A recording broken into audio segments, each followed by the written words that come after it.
picks that up. Yeah, good reason. I shouldn't bring a kid like that. Enough for me.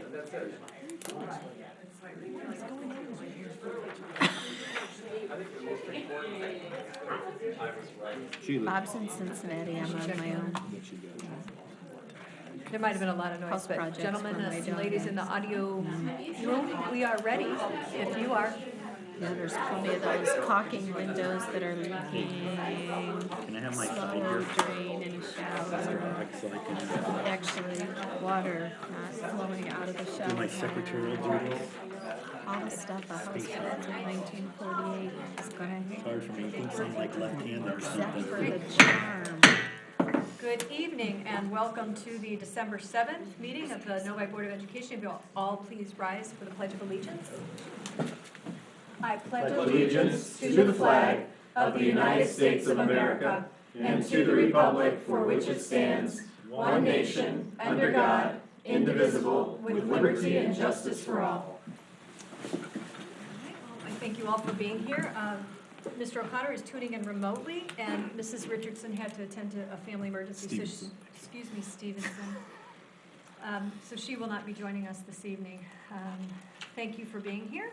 We will move on to our special student board member report. Welcome, Ms. Kobakoff. Would you like to introduce yourself and tell us who you are and why you're here? Sure, thank you.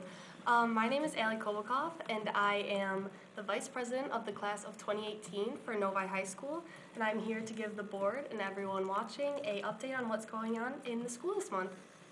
So we have a kind of light month, but very exciting things.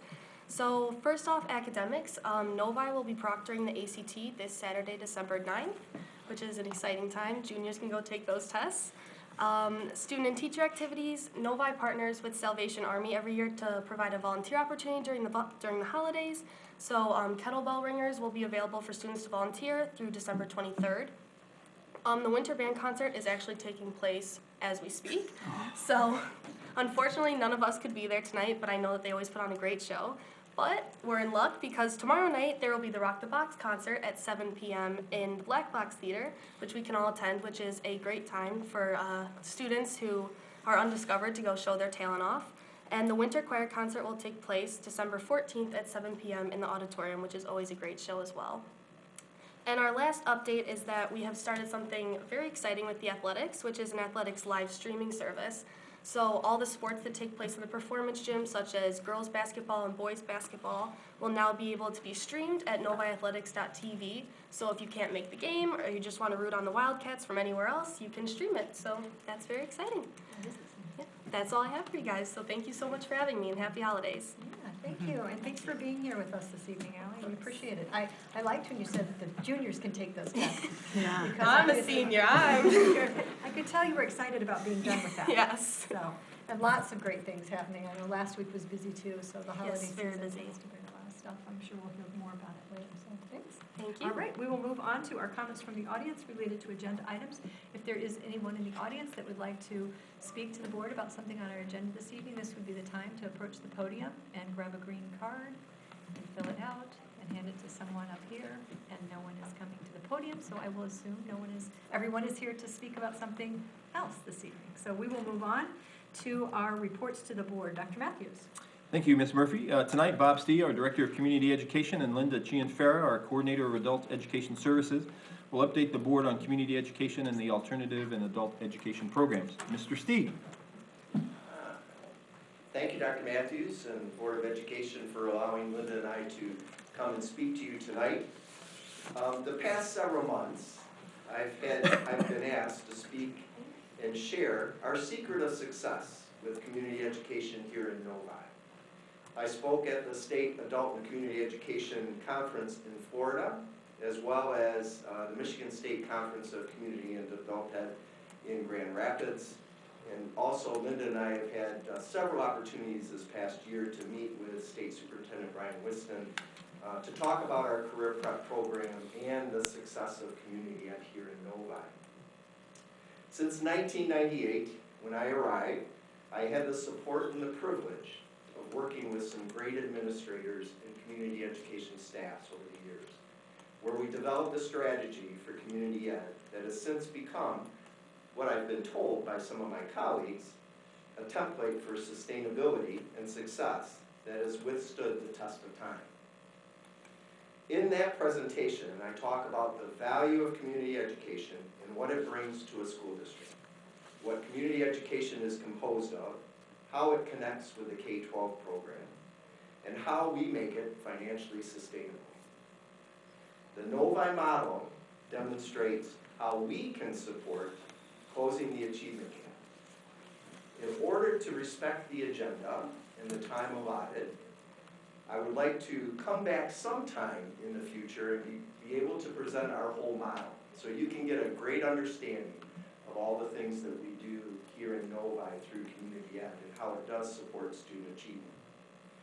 But at this time, I asked Linda Chinfera to come, our coordinator for Adult and Community Ed, to give you a brief update of our career and adult education program and the successes that we've had since June. So I'm going to be your tech support right now. Hi everybody, thank you for the opportunity to give you an update. I wanted to just let you know what was going on in our program since we all, my students and I were here presenting the mentorship program. So I just want to share what's going on. Our school business council continues to meet, and in fact we have 2 collaborative projects that are going on. First, we're working with Providence to bring our students a CPR certification program, and that's in the works and be coming up hopefully in January. Second collaborative project is with Rose Senior Center.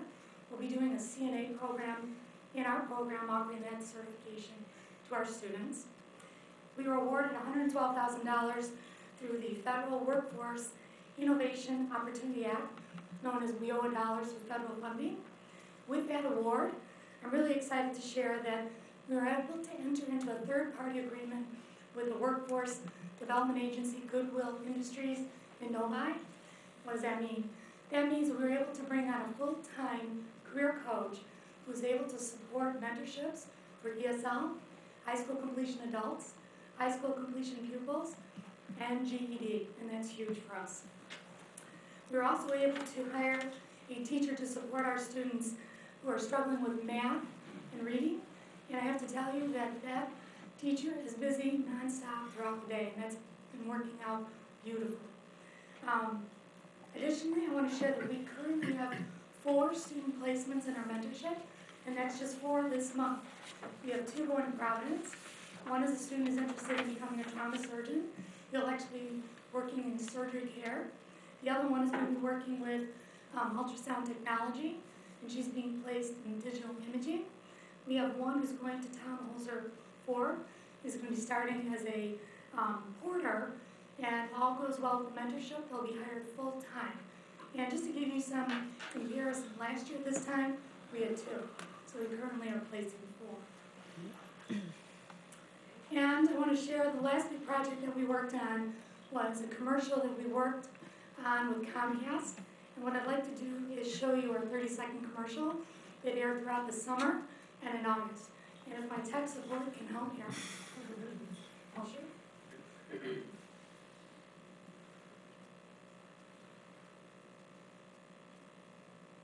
Smooth, all right?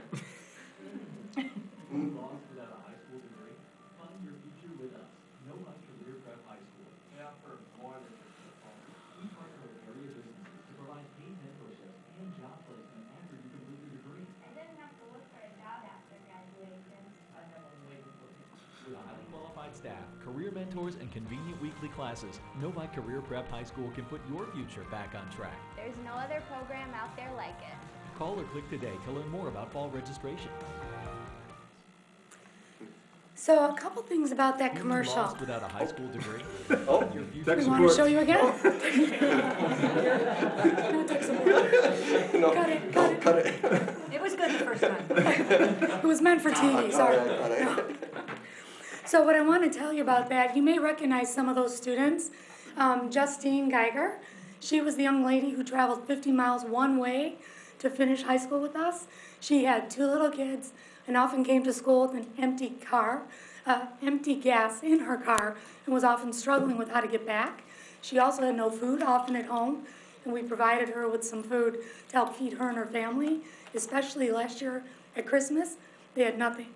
but she is now finishing up her 2-year associate's degree. So that's a huge success story for us.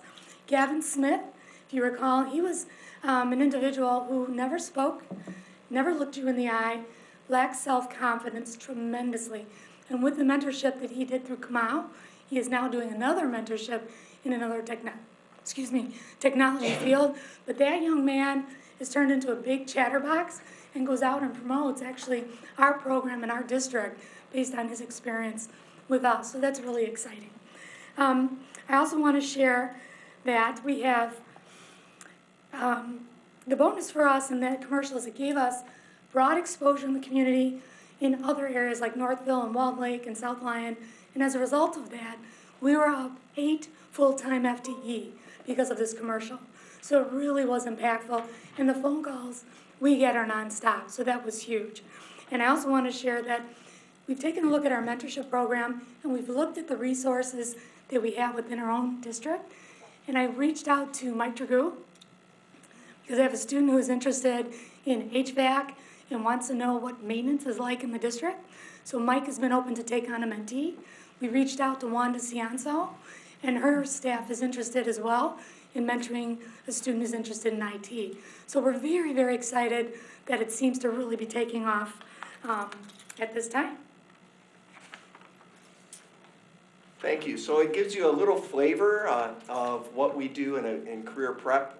Very proud of the direction that we're headed as far as giving students that opportunity to come back, not only get their high school diploma or GED, but also go on and hopefully understand the career pathways in the state of Michigan and how they can better their lives in the future. So I can honestly say in the experience, in my experience in community education, I've not been involved with a group of administrators, including Dr. Weber and Dr. Matthews and our Board of Education, that has truly walked the talk regarding, and you truly are the essence of education and what you believe in. Your belief that we must educate our entire community is important, and that every person deserves a quality education. You need to all be applauded for standing tall and allowing us to continue this program and to allow us to continue to offer community education, because all of you know that community education in the state of Michigan isn't even that highly regarded anymore as far as an integral part of a school district. But here in Novi, I have to believe that it is, and I appreciate that. And for this, Novi's community education model continues to grow and evolve and expand to meet the needs of the community and the school district. So I truly appreciate it. I hope that you can look at your calendars and maybe we can come back and we won't give you the full-blown 90-minute presentation, but we can give you a version that would last about probably 30 minutes, and you'd get the flavor of the expanded program that we have here in Novi. So thank you very much. Thank you. Are there any questions for?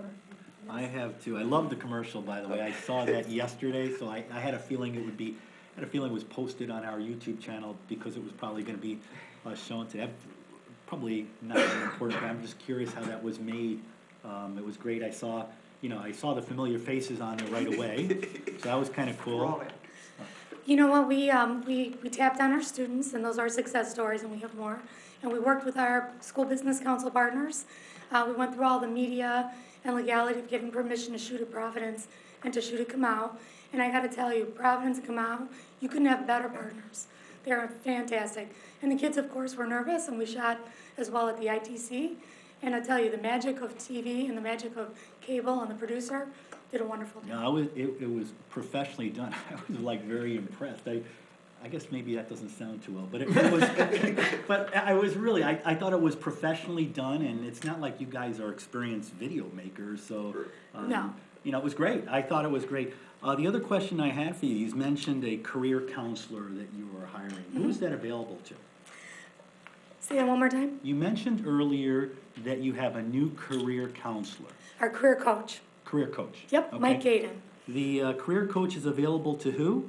Career coach is available to any career prep or adult ed student. So it's ESL, high school completion, GED. So any of our pupils, as well as any of our adults, ESL students and GED students. So somebody who's gone through career prep or maybe even former graduates? Our target population, of course, is career prep, but anyone. Okay. If we have someone in the district who graduated and needs help, send them over. And that's a collaborative with Michigan Works. With Michigan Works, yep. Yep. Got one for you. All right. Good. Any other That's good. questions from the board? I do appreciate seeing your pie chart. I'm gonna call it a pie chart.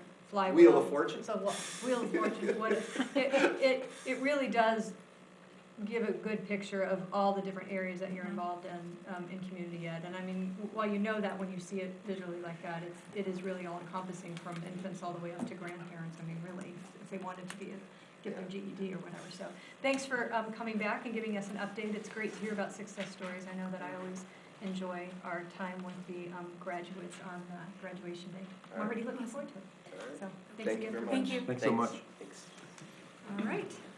Next, we have our consent items.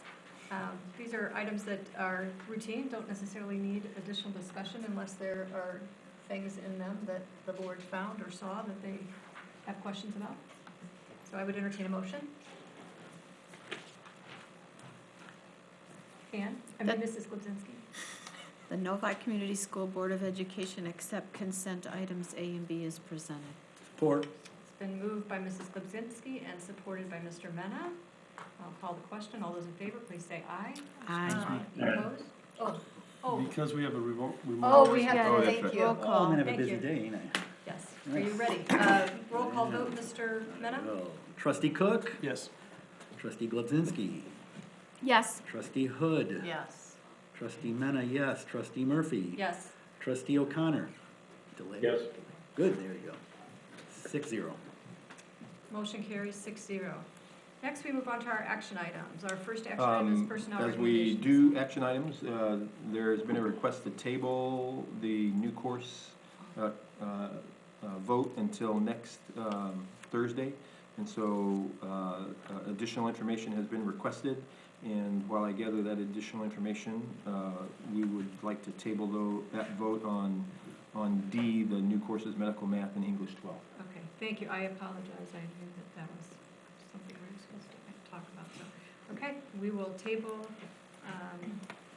item D of our action items. And our first action item will be A, personnel recommendations. Dr. Matthews. Thank you, Ms. Murphy, and I will turn to Mr. Kinzer for our personnel report. Thank you, Dr. Matthews. We have 3 recommendations this evening. First, a hire, Michael Forte, who will be a health teacher at the middle school. A retirement, Susan Bank, a special education teacher also at the middle school. And finally, a leave of absence for childcare, Lisa Champey, who is a teacher at Deerfield. All right, I would entertain a motion. Mr. Cook? I move that the Novi Community School District Board of Education adopts the personnel report recommendations as presented. Support. It's been moved by Mr. Cook and supported by Mrs. Hood. Roll call vote, Mr. Mena? Trustee Cook? Yes. Trustee Glebzinski? Oh, did we have questions? We did have a question. Someone had a question. I apologize. All right. I was waiting for you to ask. We'll restart the vote after discussion, I guess, right? I jumped the gun, maybe.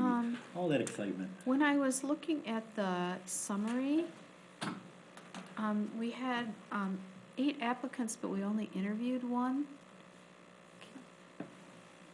for the middle the school health teacher. Is that, the rest of them weren't qualified? I think their Human X were not strong enough. Okay, so Human X didn't move them on. Okay, thank you for clarifying that. I'm ready, unless somebody else has a question. Mr. Cook? Thank you for including some additional application details. Really appreciate that.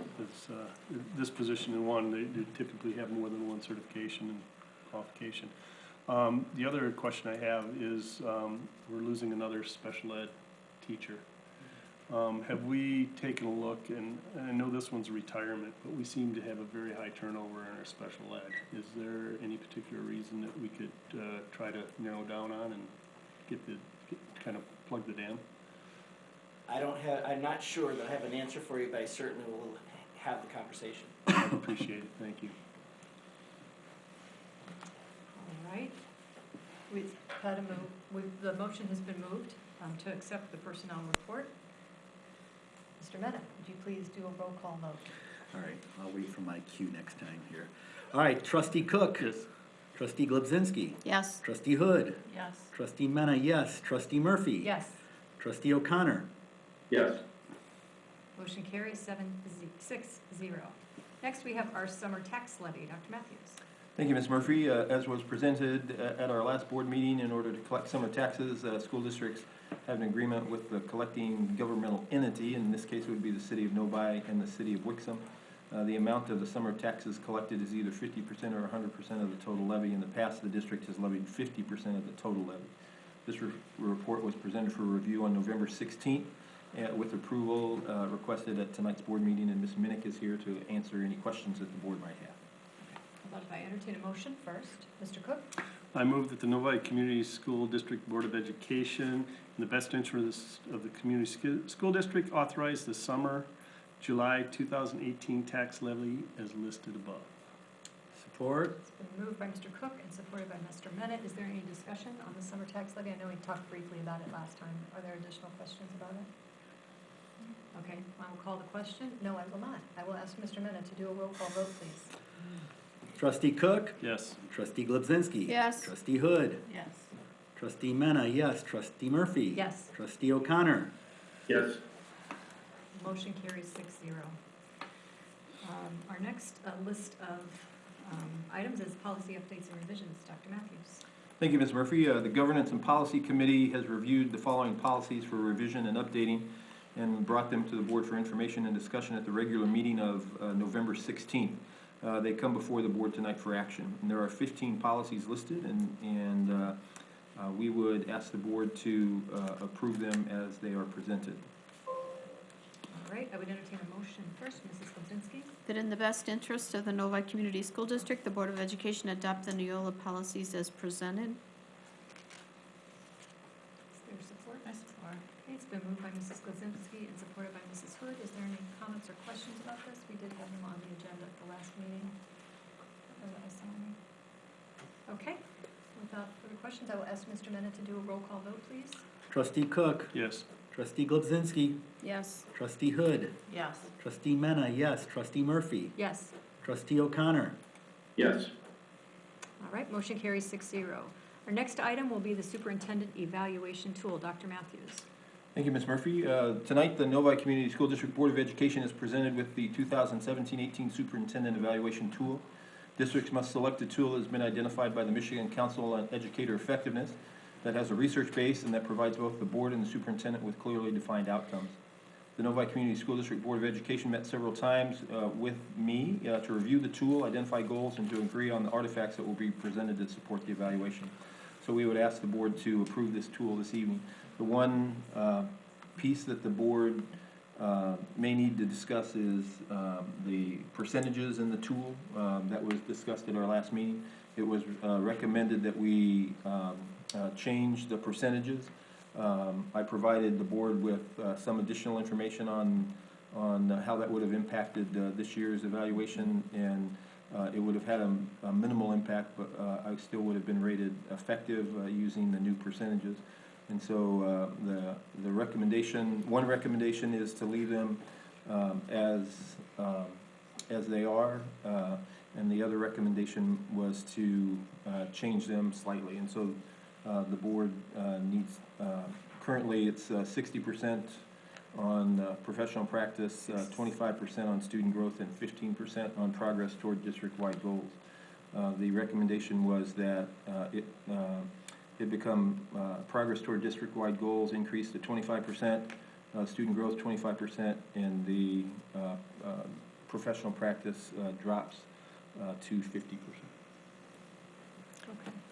So let's have a brief discussion. Mrs. Kobzinski. Yeah, I'm looking at the recommendation, and the recommendation just says evaluation tool is presented. It doesn't, do we have to adopt it with the percentages in it, or just adopt the tool we're gonna use?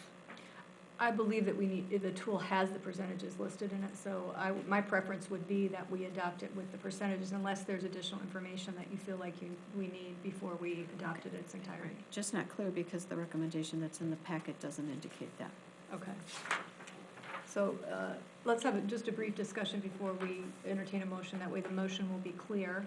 I know Mr. O'Connor is the one that last week talked about the suggestion, or last meeting, to move them. I know Dr. Matthews gave us some additional information. What's the sense of the board in terms of basically altering the progress toward district-wide goals to be a higher percentage? I know we did spend a lot of time working on those goals. Mrs. Glowinski. Yeah, I was reluctant to entertain a change from the tool, but after reviewing what Dr. Matthews provided to us in his indication that he was comfortable changing the percentages, I can support that in the motion. Okay. Is there anybody else? I'm sorry, I didn't hear that. Oh. I didn't hear what you said, I'm sorry. You didn't hear any of it? No, Okay. sorry. All right. I was initially reluctant at the last meeting at your suggestion to start changing the percentages, but based on the information that Dr. Matthews provided and his indication that he's comfortable with changing the percentages, I'm able to support that now. Okay, thank you. Is there any other additional discussion on it? No, I think I've made my position clear previously. I've always felt that 10% for district-wide goals is very, very small weighting. I would be a lot more comfortable having that raised to 25% and have the professional practices weighting reduced accordingly. I can certainly support it. I do want to kind of caution the board that next year, when the student growth piece changes, we will also need to make appropriate adjustments again. So just knowing in advance that we may not be able to have another 25% go to district-wide goals, we may have to end up splitting that between professional practice and district goals in a way that makes sense to us at that point in time. But I would support the change. So basically, we would be moving professional practice to 50%, student growth would be 25%, and the last 25% would be progress toward district-wide goals. Mr. Cook has his Mr. hand Cook. To address the issue of changing the weighting, revised school code 3801249B, section 1E, states that as long as the tool is one of those that is listed, which this one is, modifications can be made as long as we comply with section 2, which is listing on the website, who makes the modifications and the qualifications. So the big debate on whether we could modify it or not is mute. We can modify it, and even next year we should be able to modify it unless they revise the school code again. Okay. Terrific, thank you. All right, so I would entertain a motion. Oh, Mr. O'Connor, excuse me. Yeah, I just wanted to say one more thing. Well, I appreciate the additional analysis that Dr. Matthews gave us in that Friday update. I really think that the superintendent's performance is really flawed logic in terms of why we want to change these percentages. Regardless of the performance of a superintendent, the intention here is really not to be dictated by the MASB, but that we put a higher percentage on achieving district objectives, because that's what we work hardest on, and that's how we want to address our leader, long term. So, given that, while I appreciate the support for the 50-25-25, absolutely, based on state law, we're going to have to change these again next year. But I'd like to just think in the back of our head, if we continue to use this tool, that we think in terms of keeping those district objectives at that 25% level. By state mandate, they're going to move it up to 40, and then we move the professional practices down, to 35, because that 25% is really important. We spend a lot of time on those district objectives, and that's really what we should be focusing the superintendent's evaluation on. Okay. Thank you, Mr. O'Connor. All right, so I would entertain a motion.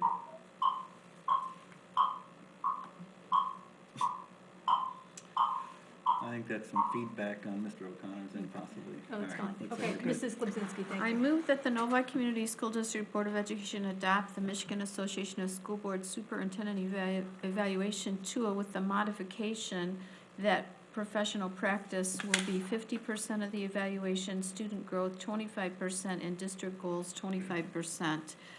This tool will be used for the 2017-18 superintendent evaluation.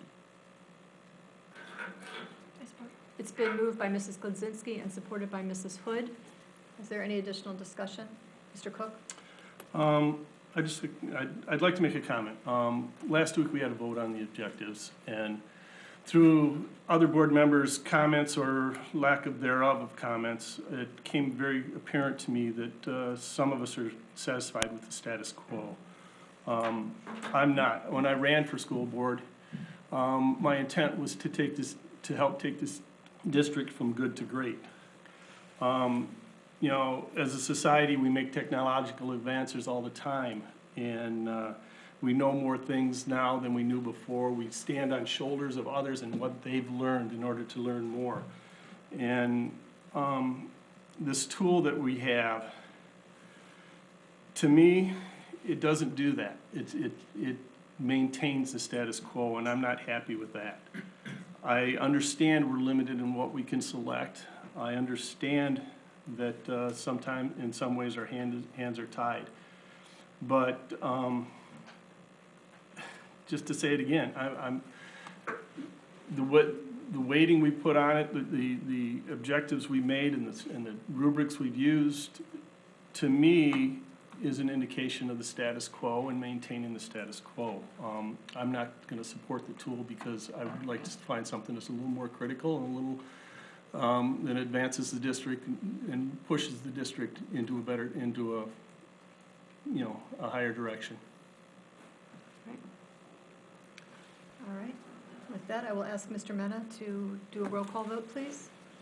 Trustee Cook, sorry. If I could just comment on Mr. Cook. I'll still support this recommendation, but I do share Mr. Cook's frustration. As most of you know, I've had a lot of frustration with this MASB tool and what's been dictated to us. But I do think the changes that we made as a team and working this through has brought it up a level from last year. And I think it is more indicative of what we're trying to accomplish, not only with the superintendent's performance, but the district performance. So I understand Mr. Cook's frustrations as baby steps, but I think we're getting there. Yeah. Thank you, Mr. O'Connor. And I think we did talk briefly about the possibility of using another tool next year and trying to take a look at what else is out there that might be a possibility. So I don't know that anybody would object to reviewing that all over again. But in the meantime, we will vote on the tool that is currently before us. Mr. Mena? Trustee Cook, No. Trustee Glebzinski, Yes. Trustee Hood, Yes. Trustee Mena, yes. Trustee Murphy? Yes. Trustee O'Connor? Yes. All right, motion carries 5-1. Next, we have on our agenda information and discussion. Dr. Matthews, I will turn to you on the new courses. Thank you, Ms. Murphy, and I will turn to Dr. Weber to introduce 4 new courses for us this evening. Dr. Weber. Thank you very much, Dr. Matthews. Hope you're having a good evening. I'd like to call up Jody McKevitz right now. Actually, I'm going to read 2 different course proposals. We actually have 7 staff members with us tonight who will be presenting or supporting the presenting of several course options. The wonderful thing is that they do indeed challenge the status quo and focus on innovation and an equity of opportunity for our kids. And I'm going to go ahead and read the descriptions of the 2 courses that Jody, that you've put together and proposed. I think just fascinating in how they work, and I'm sure the board will have some questions on that. So if you'd allow me to read both of those, the board may have some questions for you on that. When they're finished, and President Murphy indicates that, we'll go ahead and roll into our next innovative and equity of opportunity type of programming we have. So the first is the Applied Behavior Analysis course. We'd like to propose that Novi High School begin offering an applied behavior analysis course for students beginning in the fall of 2018 at Novi High School. An ABA is a process of systemically applying interventions based upon the principles of learning theory to improve socially significant behaviors to a meaningful degree and to demonstrate that the interventions employed are responsible for the improvement of a child's behavior. The ABA class will provide many opportunities for both the general education students as well as the students with autism.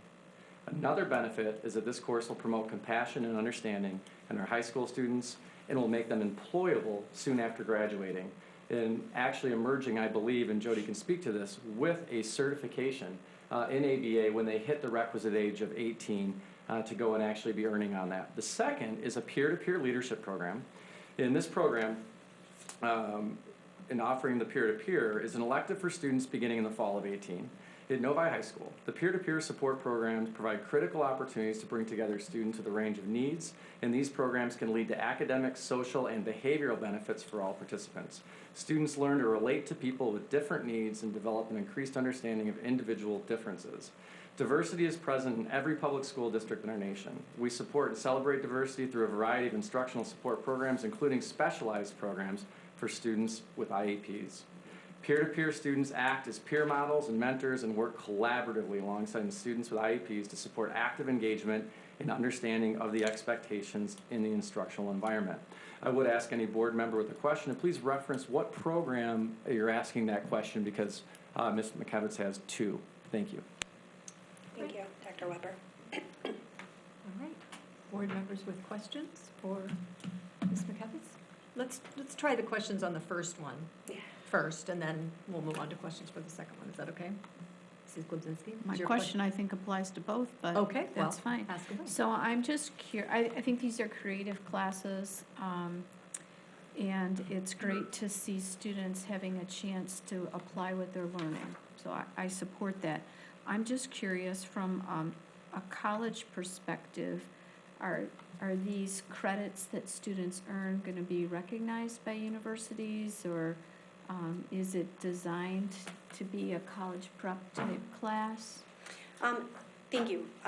They are not designed to be a college prep class, so to speak. However, the specifically the applied behavior analysis class, because there is such a need for this type of therapy around the country, more and more colleges and universities are going towards creating programs in this specific area, and therefore it would give our Novi students kind of an advantage out of the gate if they were to go to these types of programs. This type of course would also be very attractive if a student was going into education or special education. So that ABA training and that ABA component as they go into their undergrad program would make them very attractive in that sense. If the question, Ms. Glebzinski, is around will colleges recognize these courses for anything, because they're coming through Novi High School, the colleges have the opportunity, if they choose to recognize that. Is it a core course? The peer-to-peer is not, and that's an elective. And they're both electives. They're both electives. However, we would argue that both of these certainly strengthen a student's ability if they want to go in serving other children with their career. And the other piece as well is, and we're fortunate to have Ms. Shaylee Patel in the crowd tonight, we have 51 students that are currently at our Early Childhood Education Center that are waiting, I believe, testing. It is our belief that we have a rising number of students that are presenting autism and along that spectrum. Actually, having our high school kids learn how to service ABA, work with ABA, and attend to our own students is another win that we believe for our district as well. And I believe that was one of the things that we talked about last week, Jody. Yeah, there are several students who, for behavioral purposes and academic purposes, need this outside therapy and have been going to seek it. And with the ABA, the Applied Behavior Analysis class, we would be able to keep them in Novi, keep them in our schools, and have our high school students go down and service and support these students within our Novi classrooms. It seems to me a student that's interested in social work and has already had sociology and psychology, this would be very exciting for them in terms of experiencing before they get to college and declare that as a major too. Yeah. So I mean, I see some definite benefits of it. I just wanted to clarify. Thank you. Absolutely, thank you. Other questions? Mr. Mena? Yeah, I'm more of a black and white kind of guy, so you're gonna have to, right, yeah, he laughs because he knows it's true. I'm just trying to get my arms wrapped around it. So if I'm a student and I sign up for this, what is my expectation first week, and then as the semester goes on? And I don't have a good sense for what my semester is going to be like here.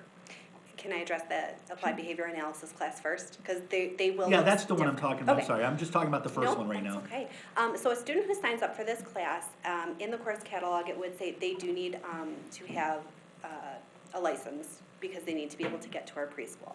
But the first week. A driver's license. A driver's license. The first week, we introduce course concepts. So the applied behavior analysis and the behavioral science focuses around different intervention techniques and different ways of working with students. There's a 40-hour curriculum that has been created that our high school students will learn. They will, so weekly, they will take, they will do PowerPoints, they will take quizzes, they will practice with each other, and then after applying the skills in the classroom, they will go down and they will apply the skills with the students in the preschool who have autism or who have IEPs. And the course is a year-long course. They will do a lot of the academics and coursework within the first quarter, probably quarter and a half, and then it's all classroom application within the preschool. So this is, these are students getting some training and then using this training to work directly with Our Novi preschool students. with autism. With autism, okay. So that makes sense. How about the other class then?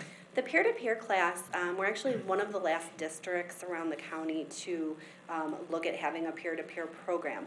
That is also taking high school students who have a want to work with students with special needs, students who possibly learn differently, and pair them up within classes in the high school. So a student with an IEP goes to an elective class or a core class. They may have some social difficulties, they may have some academic difficulties, they may not know how to appropriately be a student. They will have a peer in that class to support them as a model.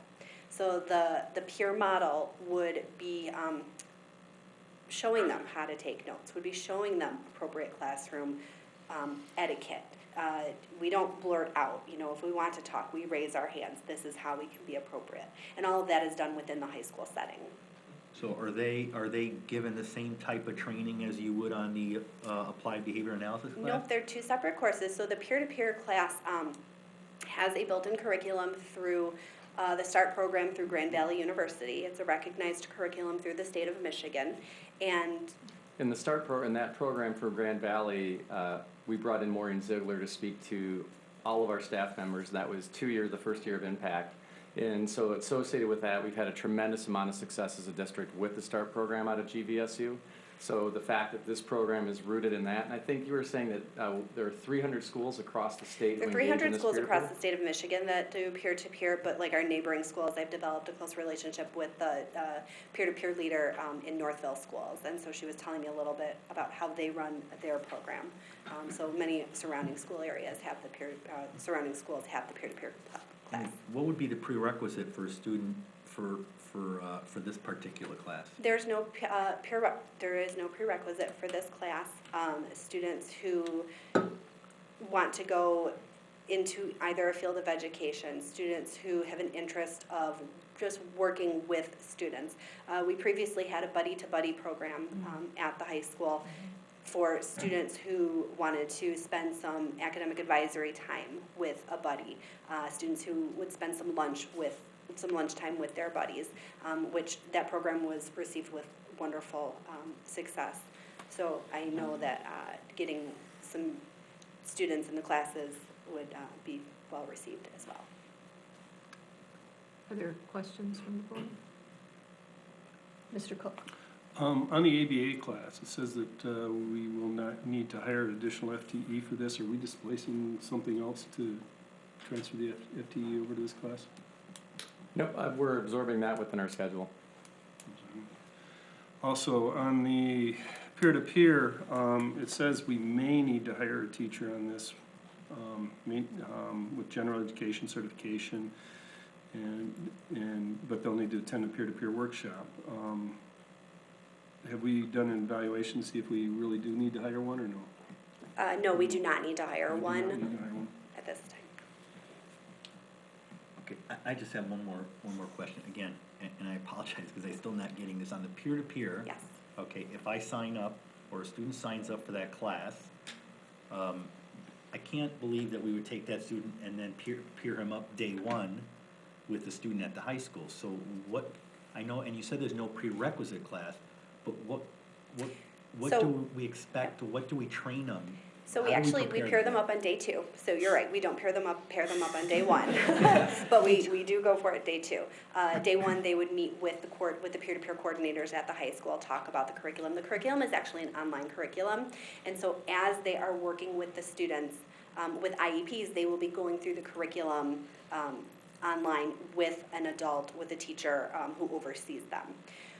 Really what it is, they're not there to be a para. They are not there to be a person who tells the student with an IEP whether they're doing something right or wrong. They're not there to be, the overseer of them. They're there to be a friend. They're there to be a model. They're there to be some extra support if the student with an IEP needs it. And how do we grade them on this? How does that happen? So they're given assignments such as journals, they're given assignments such as questions. It's through Google Classroom. They have to do conversations and kind of feedback. Through peer-to-peer, through the START program, there's a rubric in terms of grading their journals, grading their quizzes, grading all of their responses. Mrs. Glubzinski? Can I just follow up? So, let's say there's a student that needs support and they're taking 9th grade English. The peer is not enrolled in that 9th grade English class. Correct. This is their elective, so they're choosing to use an elective time to sit in a class that they don't need, that they're not taking the quizzes or doing the assignments.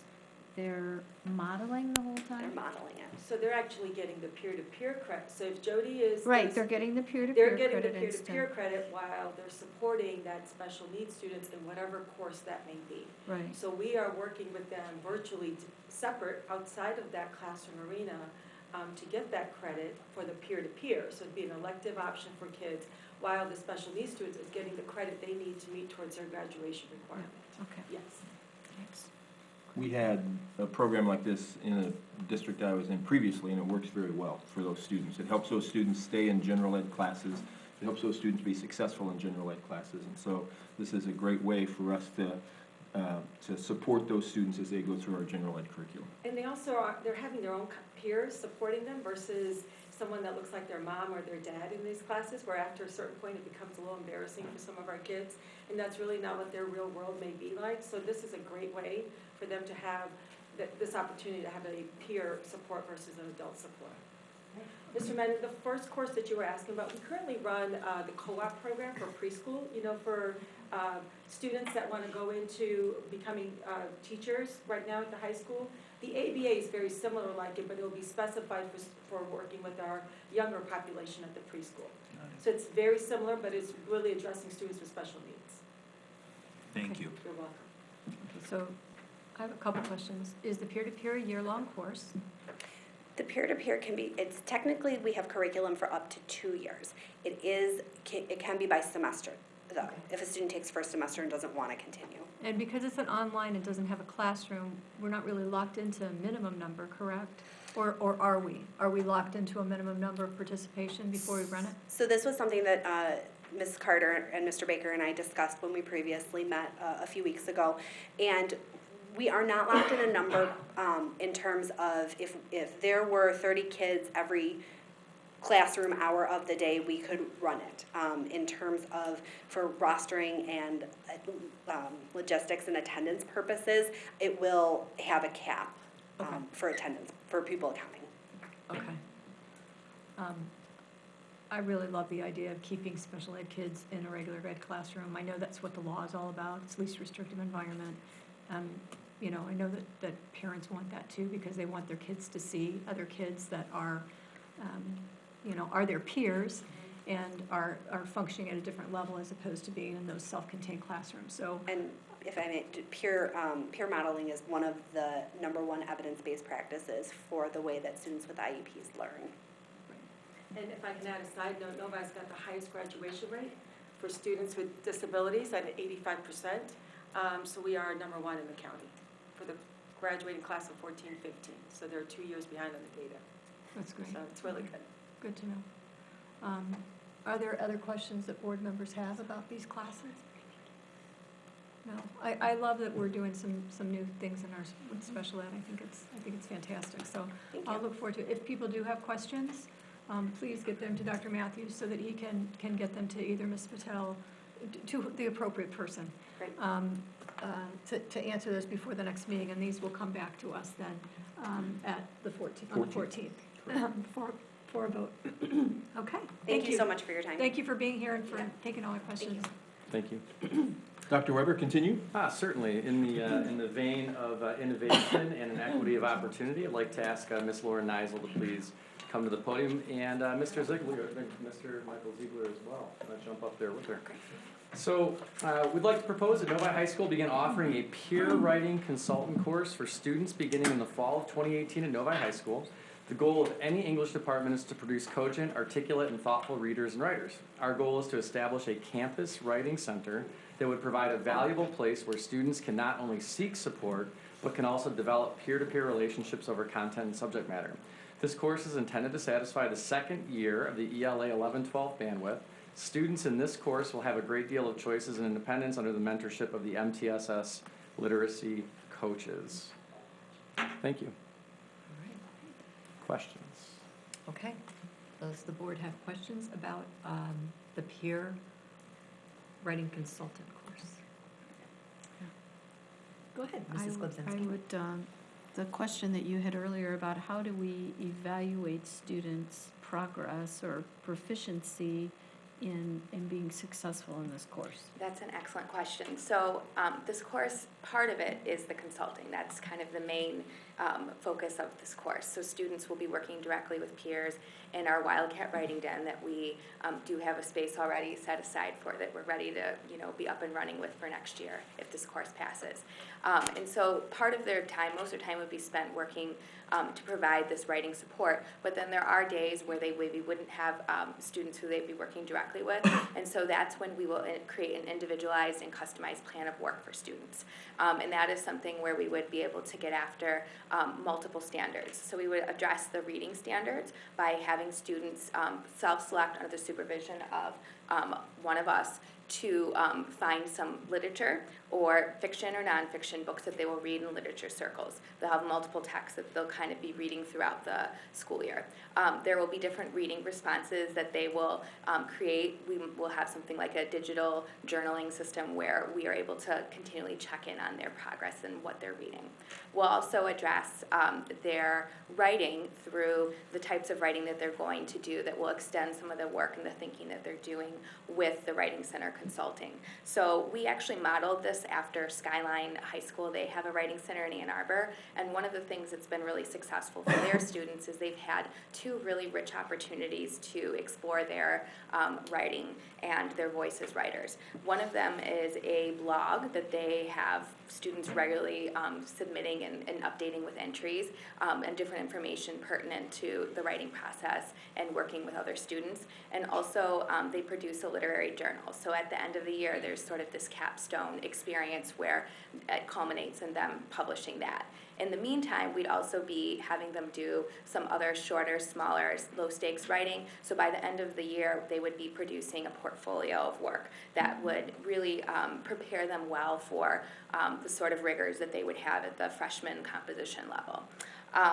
Then as far as speaking and listening go, we feel that this is a really excellent opportunity for them to hone those skills through the work that they'll be doing with students.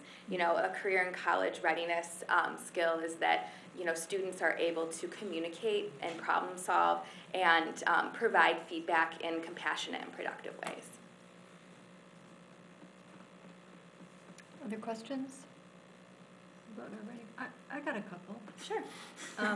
Okay, first of all, so students would be able to go to the peer writing center? Yes. During the school day, Yes. during other classes, to get assistance with projects that they were doing in their classes? Yes, that is the idea.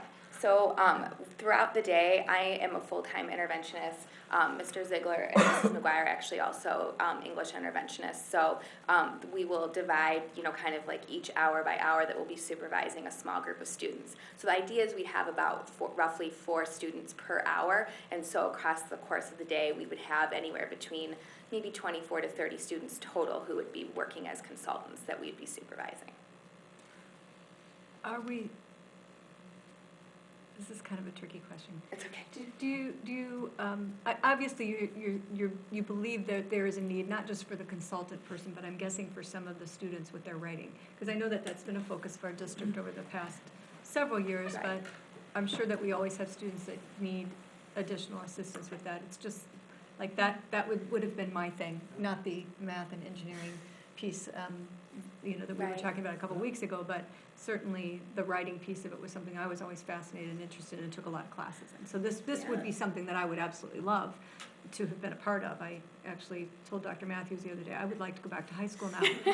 As I looked at the courses and came in and looked at the books that are here, and just some of the things that you're touching on that I think, obviously even writing their college essays can be incredibly stressful for Right. students these days.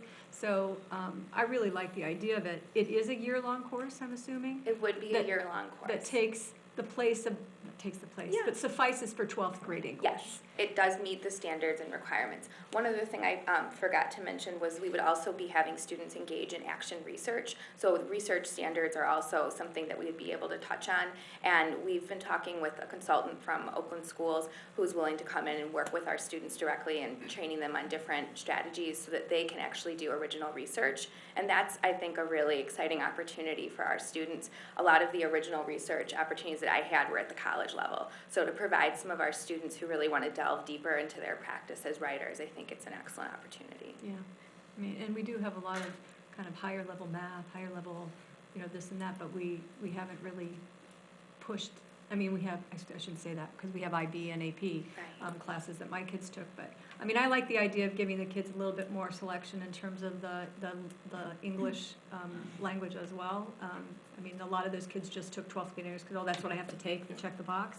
So this will actually make them do some critical thinking about where they really want to land and what's really going to help them best. And Ms. Murphy touched upon something that our MTSS folks have found out in the past year and a half, that there are many kids who might struggle with writing in the sciences because that is specific there, or something in the social sciences, but because our MTSS focuses on straight language arts, those kids weren't getting their needs met. And also, this provides a ton of flexibility. Again, remember that theme tonight of an equity of opportunity. The fact that it doesn't matter who you are, that you can go and get help in your writing from your peers under the guidance of some really talented writing teachers to get better. So that opens it up ostensibly to all the kids in the school if they would need it. So you hit on that, and I wanted to make that point even clearer because it was really a great point, that this spans every discipline and every child to provide help for that. I was going to speak to something similar that I heard in your question of, is there sort of, so to speak, a market of students who would need this or benefit from it? I've found the more I've moved to a workshop model in my writing classes that there's a group of kids who are, I would call them semi-competent to competent writers, but they're still their perception of their own writing is at a level where working with me becomes a little bit uncomfortable. That they're not as opening to conferences as they might be, or input, or they're not sort of ask the right questions, whereas a peer sitting down with them, I think, and I've seen this when we do peer-to-peer editing in class, they're much more open to expose what they perceive as their own weaknesses than they are to the teacher. And I say that even as a teacher I think is perceived as fairly friendly. There's just a group of kids who'd rather talk to a peer who's competent than to have to talk to the person who's going to ultimately grade them, and I think that is the group of kids who will come storming down to this program if we can get it running. I also, another thing that I think is really to that end, most campuses, universities have writing centers, and students are, when they're in a composition or any type of course that requires them to write, that is a resource that we want kids to be able to know that's there and to feel comfortable advocating for that support. So by creating that experience here at Novi, it just normalizes that for our students, and that's one of the big things that, I know Dr. Weber has talked about, how can we create an equity of experiences for all students. This really is about all of the student body would truly benefit from it, because it's normalizing support and it's really strengthening their skills to be self-advocates. Mrs. Lubzinski. I'm just curious how you're going to qualify the individuals that you select, Because I'm assuming there's some kind of application process that they just don't tell the counselor, oh, I think this would be really good for you. Yes, that is a really great question. So we do have an application process. We do have a plan, if this course is approved, to go and talk to 11th grade English classes so students, everyone hears that this is an opportunity for them. And then our application process would have them answering some questions related to their process as a writer. And then also we would be doing some interviews, some screening interviews with the three of us during academic advisory, and we would be giving students samples of student writing and sort of asking them to explain how they would support that writer. So there definitely is a screening process. I think whether it's official or not, teacher input will also play Yes. a role in that conversation. If a student comes to us, that I think the first thing we do is seek out some of their English teachers to say, is there both the skills but also their demeanor the sort of thing that would be useful for this kind of Right. And you think you'll have four for each hour? That's your goal? That's our goal. That's our goal. So anywhere well, I mean, minimally we need 2, but I mean 4 would be an ideal number. Okay. Terrific, thank you. Thank Thanks you. for being here and answering Absolutely. all our questions patiently. Is there Absolutely. any additional questions? Okay, again, this will come back to us on the 14th. If there are questions that come up after you're processing some of the information, please get them to Dr. Matthews so that we can get them out and get them answered before it comes to our meeting next time. Absolutely. Thanks very much. Thank you. Thank All you. right. Dr. Next. Weber, one final course. Certainly. So this really is what we're going to talk about tonight. On March 3rd of 2017, we did a presentation for the board on looking at really a K-12 experience, starting with our curiosity kits back in the K-4, looking at our maker spaces in 5, 6, coming up through 7th, 8th, and 8th grade with the design curriculum, and then culminating at the high school with a senior year experience, formerly known as B-STEAM. Mr. Mena and I had a conversation. He said, Weber, that acronym is atrocious. You got to work on that. And I said, yeah, you're right. It's kind of messy. So now tonight, and Melissa Matson is here in the crowd tonight as well, who is my colleague and has been eminently supportive of this. But tonight we have 3 teachers here presenting Ms. Franchi, Ms. McGuire, and Ms. Forrester about a concept called the incubator. So we'd like to propose this course for students beginning in the fall of 2018 at Novi High School. This course is designed to immerse students in real-world applications of computer science, English, business skills, art, and so on. Throughout the course, students will not only be guided by teachers, but also by professionals in the field who will serve as thinking partners for the students' work.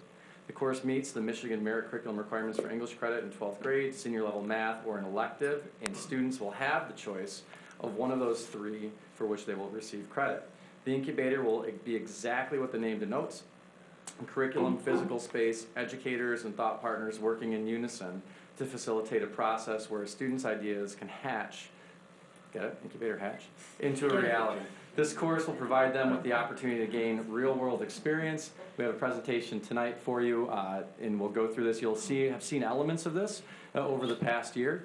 And again, I'd like you as a board to contextualize this in our K-12 approach. So please, thank you. Yeah, thank you, Dr. Weber. Of course. Well, just speaking for the 3 of us, we are incredibly excited to be here and to explain to you what the incubator is, and it's a place where ideas are hatched. So just to introduce myself, I'm Kristen Franchi. I'm a computer science teacher at the high school. This is my colleague, Jody Forrester. She's a business teacher, and Hattie McGuire, as mentioned earlier, is an English teacher and also MTSS teacher as well. We'll explain a little bit more about ourselves later on in the presentation, but I just want to do a quick introduction.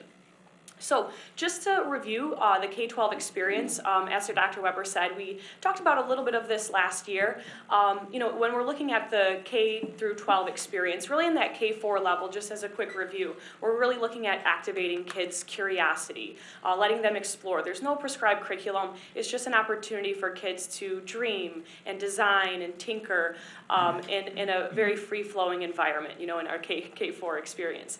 5-8, they're looking at a little bit more of an application. So they'll have more STEAM-related courses where they're able to apply those skills and, kind of have a more formalized education in STEAM-related. And then really what we're excited to talk to you guys about this evening is really the 9-12 experience. So this is where the integration comes in. So 9 through 11, kids are engaged in all sorts of courses, as you know, both from the Michigan Merit Curriculum, but also, electives, things that they're interested in. But we're really looking for that 12th grade experience, that final experience. How can we wrap this all up into a culminating experience for them? So we're here to tell you mostly about what's going to go on in that 12th grade year for some of our students. So right now, we'd like to tell you a story. Thanks.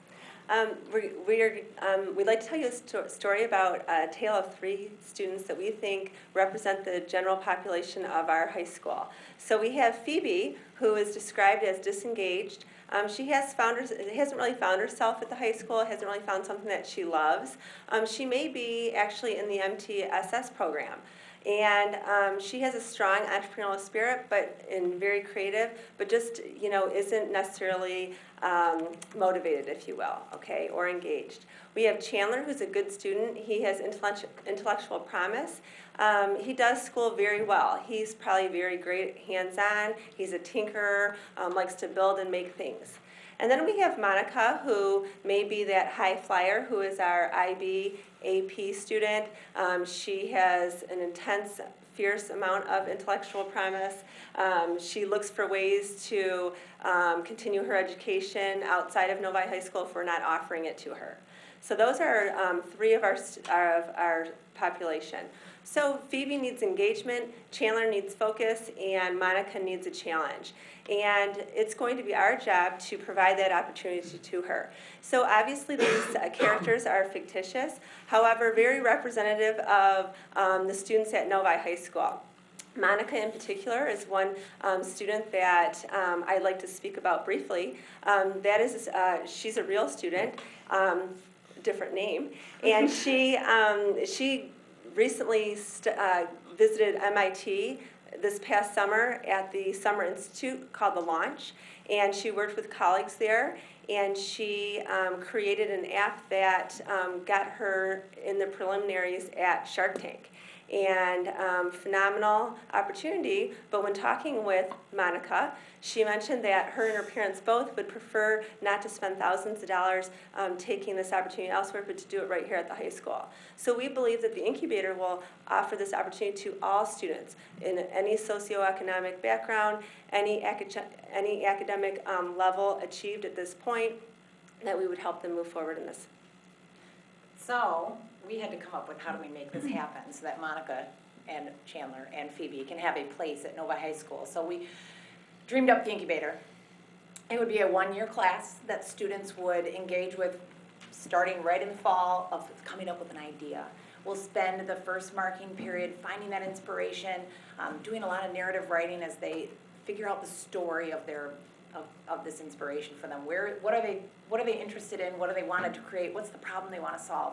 Second marking period, they'll move into some research, market research, research about the product, research about the need for the product, start doing some relationship building both within the class as colleagues working on this together, but then also outside of the class with some mentors, which we'll talk about later. Third marking period, they'll move into product and pitch development, some argumentative writing where they had to figure out how am I going to sell this product or how am I going to market this product, how am I going to come up with a polished presentation so that I can make this happen. And then at the end of the year, we'll have a hatch, and hopefully we'll be able to invite you to all come and see it. So what will they create? We went back to our fictional students and we came up with some ideas for what they might create. And I think these are all real products that kids elsewhere have done. So Phoebe, she's really creative. We think she might do a podcast. She's got lots to do. Oh, I see some. You looked interested right there. We wanted you to see all the different types of things kids could do. A kid might say, "Man, I really want to explore this university application process. I don't understand how it works." And so maybe over the course of the year, she's going to figure out how to do a podcast where she interviews college admissions officers. She talks to her counselor. She talks to students about all the mental challenges of writing those college application essays. And that's what her project is all year long, producing this podcast. I'll speak a little bit about Chandler. So, as Jody mentioned, Chandler is a tinkerer. He's definitely a good student, but maybe hasn't found his passion or his focus yet. He's always tinkering in the garage, but maybe not on one thing and ever. So he's going to channel that. We're going to focus Chandler into one project. So play palettes is a really cool example. So these are they're 2 hoops in what is a standard palette that can ship very easily across the world. Really, this This is an actual idea that's going to disaster-stricken areas or countries that maybe can't afford basketball hoops. And they're sturdy hoops. They can be put up and taken down in a matter of minutes. And so this is definitely something that a kid in our school could dream up if given that space and they had that bandwidth to really think about something like this. So this is potentially what something like Chandler could create. And so, as I mentioned, Monica, she would maybe create an app called the Finish app, which might be a time management app or a project management app. Maybe she would be the Monica from this past summer that created Wasteless, which was an app that helps repurpose food from restaurants to distribute to nonprofit organizations around the area so the food is not wasted. Maybe she's going to be the next person that creates market space on the cars at GM, maybe the Uber Eats app. Who knows? The moon's the limit. Right. So we know that a lot of students, like you saw a wide array of different ideas. Not everyone will create something that's patentable, but theoretically some kids will. But previously, the intellectual property portfolios have really been a process that maybe is only for those who are privileged or power or have a certain amount of money, because it is a tough process to navigate. But I know Dr. Weber has talked a lot with the patent office in Detroit. It's the largest patent office in the country. And they're really eager to streamline their IP portfolio process. So it's really accessible to students. They're even creating cartoons and handouts that make this process really accessible to students. And so we'd love to see, if some students do have something that's potentially patentable or trademark, trade secret, that we would connect them to the patent office in order for them to take ownership of that idea. So we definitely think that kids at that level, I see it every day in my computer science classes, they have some brilliant ideas, and I know that a lot of people would really love those ideas and really benefit for them. So this would be a really cool end game for some of our students. But we don't want to just have them create their own project. We want to work together as a group as well. There's that huge marketable skill that our students, businesses are saying, kids are coming out of college without those teamwork skills and those soft skills that are harder to teach. So every week, and we're thinking it'll probably be Fridays, kids are going to work on a group project that we will refer to as our Moonshot project.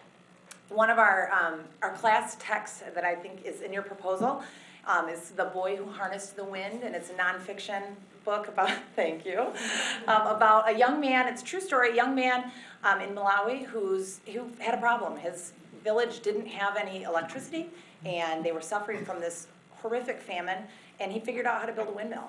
And he wasn't he definitely wasn't well educated. He hadn't had access to school. He wasn't even, when he was in school, wasn't a particularly good student. He was maybe like a Phoebe. And, but he had this huge need to figure it out, and so he figured it out and made this windmill. So we're gonna, as a group, think about what could we do to make our world better. And it might be a community project, it may be a school project, it may be a world project, we don't know. But we want to have the kids work together in creating something as well. So where do the three of us fit in? I'm sure you're wondering that. I am Hattie McGuire. I teach AP Language at the high school. I teach AP Seminar. And then the other half of my day, I'm one of the MTSS Literacy Interventionists.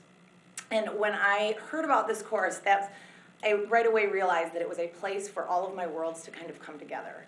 AP Seminar is a student inquiry research-based class. And so I've already had 2 years now of working with students who, when they have an idea and have something they're interested in, and they can channel that into complicated, complex, college-level research, they can produce amazing things. But then on the other side of that, I work with all these students who haven't had access to things that really get them excited. Our MTSS students sometimes need a place to feel like this is where I can finally click into something that I'm passionate about at school. So that's kind of my role. I'll be working with the English curriculum development and how do we make the research viable so their products can be viable? How do we help them develop presentations that are sophisticated, professional, convincing, all those things. As mentioned before, I'm Kristen Franchi. I teach AP Computer Science at the high school and computer programming.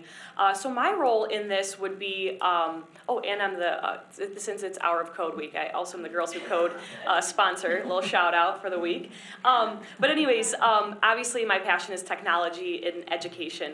So I will be responsible for creating some of the technology curriculum. So all of the students, because we want to make sure that they meet deadlines and that their product is moving along at a appropriate pace. They'll be working with project management software such as Basecamp or Asana, and so I'll be teaching them how to use that.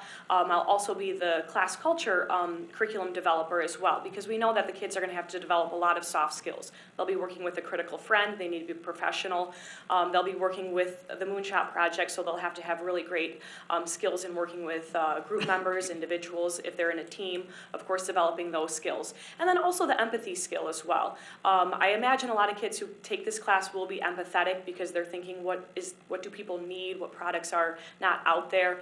But I think that's a really critical part of the design process, is how are you empathetic? And so we'll be definitely developing that and you know, kind of broadening their understanding of the world and certainly empathy, because that is the key to successful designs, I believe. So in addition to developing the curriculum, I'll also be responsible for teaching that in the class as well.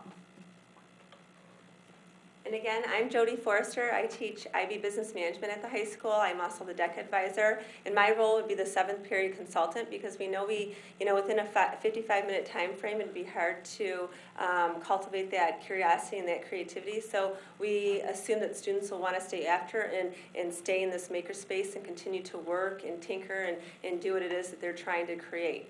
I'm also going to act as the role as a business teacher in this entity, teaching the technical business skills in regards to the financial plan, the marketing plan, looking at pricing of raw materials and things along those lines.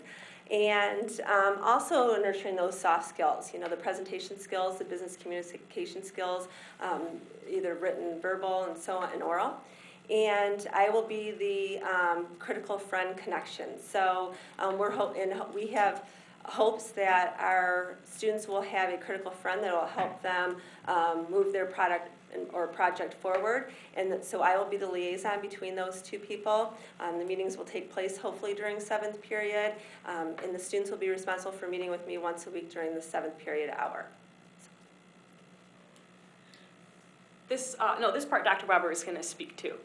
So one of the pieces as well is how will these 40 students who are in the same space work? Right now we're targeting room 116 at the high school, which is back in the area that we have our CAD as well as our traditional shop classes, construction classes, and so on. What we would envision doing is turning room 116 into really a space that is eminently flexible. Not only flexible furniture, but really the kids will use and create that space as a way to incubate. So you'll have people doing art, math, medicine, being led by excellent teachers in that space to co-create. The thing that, two features that may make that space unique would be a low-res and high-res, basically mini-making space. So you would have a laser cutter in there, a 3D printer, things like cardboard, Play-Doh, that you could go into and quietly do some work as you may be prototyping things. There would also be a soundproof booth in there that you could have one-on-one conversations with the teachers themselves or the critical friends if you wanted to Skype with them.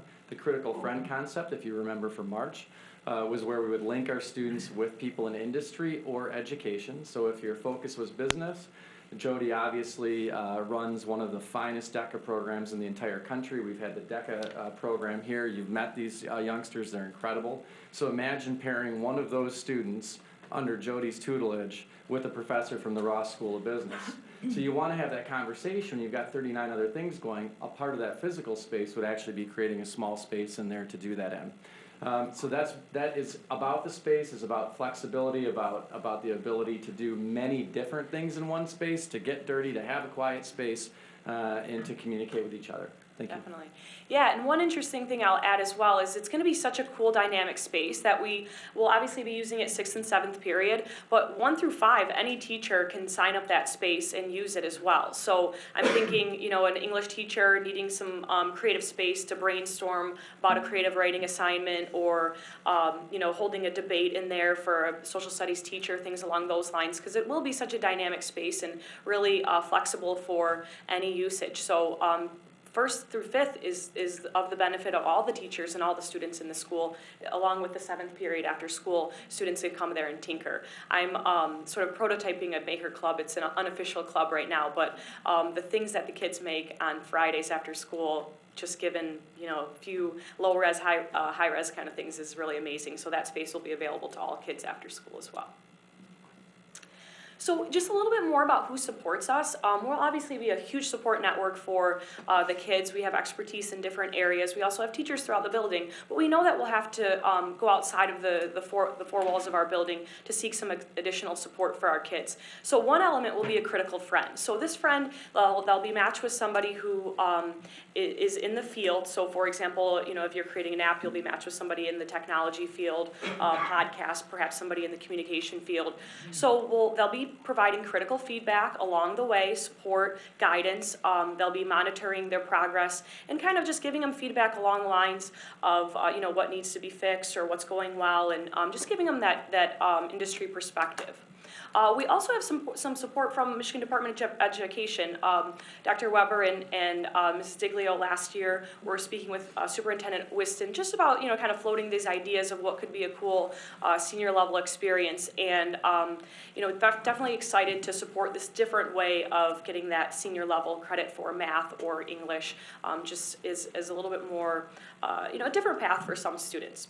And then we also see a lot of excitement from some companies around the city and really around the country. So we've hosted Bosch and given them a little bit of insight about what we do K through 12 here, and it was received, you know, very excitedly by them. Dremel, Arduino, Kiva Planks, Lego, even Google has, you know, really been interested in kind of this new thing, because they definitely see that the skills that would be addressed in this class would be hugely beneficial. They see it as a talent pipeline, really, right to Google the types of things that the kids would be doing.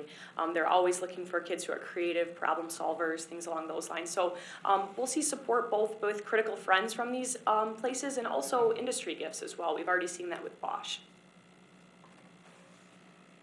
So what happened to our 3 students? You know, what might these kids do when they're all done? And so we kind of fantasized about where they would all end up. You know, Phoebe, this less than stellar student, but then she had this great experience as a senior, so that might motivate her to think about a path in journalism at a community college. And so a student that hadn't previously been successful found a way to move forward with their education. And maybe a student like Chandler, through his creation of his product, gets connected to an apprenticeship, or maybe decides to forego college because he has a path now. He might even get a chance to patent something like play pallets. And Monica, you know, our high flyer, she learned a lot of really valuable skills, and she's moving on to her next step, which is, you know, majoring in computer science and a minor in business. We put these 3 stories in here because we wanted you to see that this really does provide a lot of different pathways for students, but it values all of those pathways for the students. You know, it's not just everyone must go on to certain universities, and that's what, you know, there are a lot of valuable ways to move on into the world of work, and this class would give kids those opportunities. Yeah, so we want to thank you. I remember last year on August time, you know, Dr. Weber busted in my classroom, as he does, and kind of floated this idea, this BSEAM idea, this experience, this open channel experience, and matching with those critical friends, just brainstorming. And so we want to thank you for listening to us tonight. We like we said, we're terribly excited to talk to you about this. In a way, this is sort of our hatch. You are our audience. We, you know, as I talked about, Dr. Weber dreamed up this idea, and we've been working a lot over the last last about year and a half now to sort of hatch this idea. So we hope that you are interested in it, and if you have any questions, we're so happy to answer them. Okay, thank you. We could tell you were excited. You talked really fast. I think we're all processing a lot of this, but I will open it up to questions from the board. Mrs. Hood. Thank you. As I was reading through actually all of these proposals over the last couple of days, first of all, it struck me how really the innovative approaches that your team, Dr. Weber, our team of educators has taken to really develop these curriculum, these pieces that our kids could be in. The one question I have for this class in particular is very basic, and that is that the kids get to choose whether it counts towards English, math, or an elective. And presumably, they will need to do it before they go into class, because then they'll have to, if they choose math, then they'll still have to do a 12th grade English. So how will the kids be counseled and directed on that? How will they choose? And during the class time, will the curriculum for each student be kind of weighted differently as they work through the class time? Let me take this one. All right, so with the counseling of it, our students, one of the reasons we started thinking about other options for students is that's one thing we're hearing from the students. We want other ways to satisfy our requirements. And I think that's actually, we certainly will help talk them through that as we talk through students, recruiting students for the program. But I think most students, by the time they've hit the 12th grade, ooh, I would use that for my math credit, or ooh, that would be my main, I don't think that would be a huge issue for any of them. And then as far as the curriculum, we kind of envision this as real world as anything. I am an English teacher, but I use a lot of math in my job when I do grades. And so we don't really envision separating any of the pieces out of the class. This class is a full experience. So students might elect to get this in an English credit. And we talked about that when we were deciding, man, a kid who's getting a math credit for this is going to do a heck of a lot of writing. That's okay. There are a lot of jobs where you do a lot of writing that aren't English jobs. And so I think making them understand that as a senior experience, this is really a lot more like what your real life job might look like someday, that it's not separated the way we often separate schools. I hope that answers your question. Okay. Thank you. Other questions? Mr. Mena? I do have a few for you. Depending on the project, would there be any consideration maybe having students donate into the open source community versus maybe going into a patent office to contribute? Go ahead. Yeah, part of that is so the intellectual property portfolio path may not be for everybody, but also working with places like the Mozilla Foundation in Arduino. Both are open source, both embrace that, and putting that component in there in really a huge part of what could come out of that class would be this emphasis on open source and the kids contributing. And if you think about it, that class of 38 to 40 kids is almost an a real live open source environment in its own way as they support each other to get to where they're going. Can I continue? Yes, okay. You may. Thank you for asking. Why the book? I mean, why do you feel a need of Great question. I mean, I'm not saying it's a bad book. I did a lot of research, looked in it, but I didn't get why you felt necessary to actually have this book. Right. So we wanted something to spark when we start the year, they have to think about, why do I want to create this? What's my reason for doing this? Instead of just, ooh, this might make me a lot of money. That's not a bad reason to want to do something, but really, truly good projects have a bigger reason than that. And this book kind of gets at that a little bit.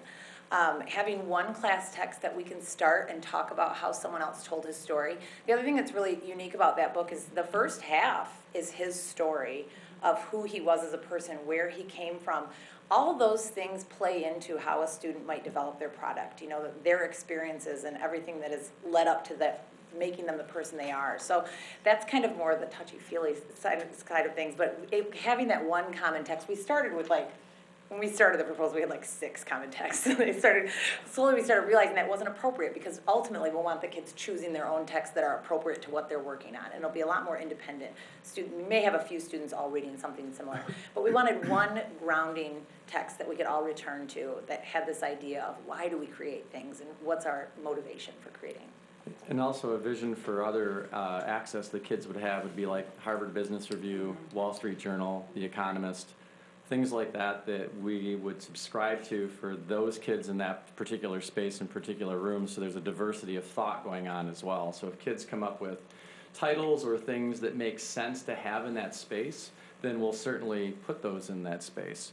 I think the idea of having a book to have some common thread is important, but also the idea of lateral thinking as opposed to vertical thinking the idea of being able to look at many different channels within your discipline is really not only where the world is going, but if you look at from time immemorial, you look at the people in this world who have influenced it greatly. You look at Da Vinci, you look at people who could think in many different planes, whether it's math and art and literature and in these pieces, really engendering that idea in this course where we're also helping kids learn the different channels that are out there that they can go down. So. Okay. Mr. O'Connor has a question. Go ahead, Mr. O'Connor. Dr. Matthews, these 4 new courses, do they replace existing courses, or how do they fit in the overall plan in terms of our curriculum? I'll let Dr. Sure. Weber address Yeah, that. what they do is they provide opportunities, as was mentioned in this presentation. The idea of kids having different opportunities, I believe it was Ms. Hood or perhaps Ms. Globzinski or perhaps Ms. Murphy who mentioned this idea of it was just simply senior English. That was your choice.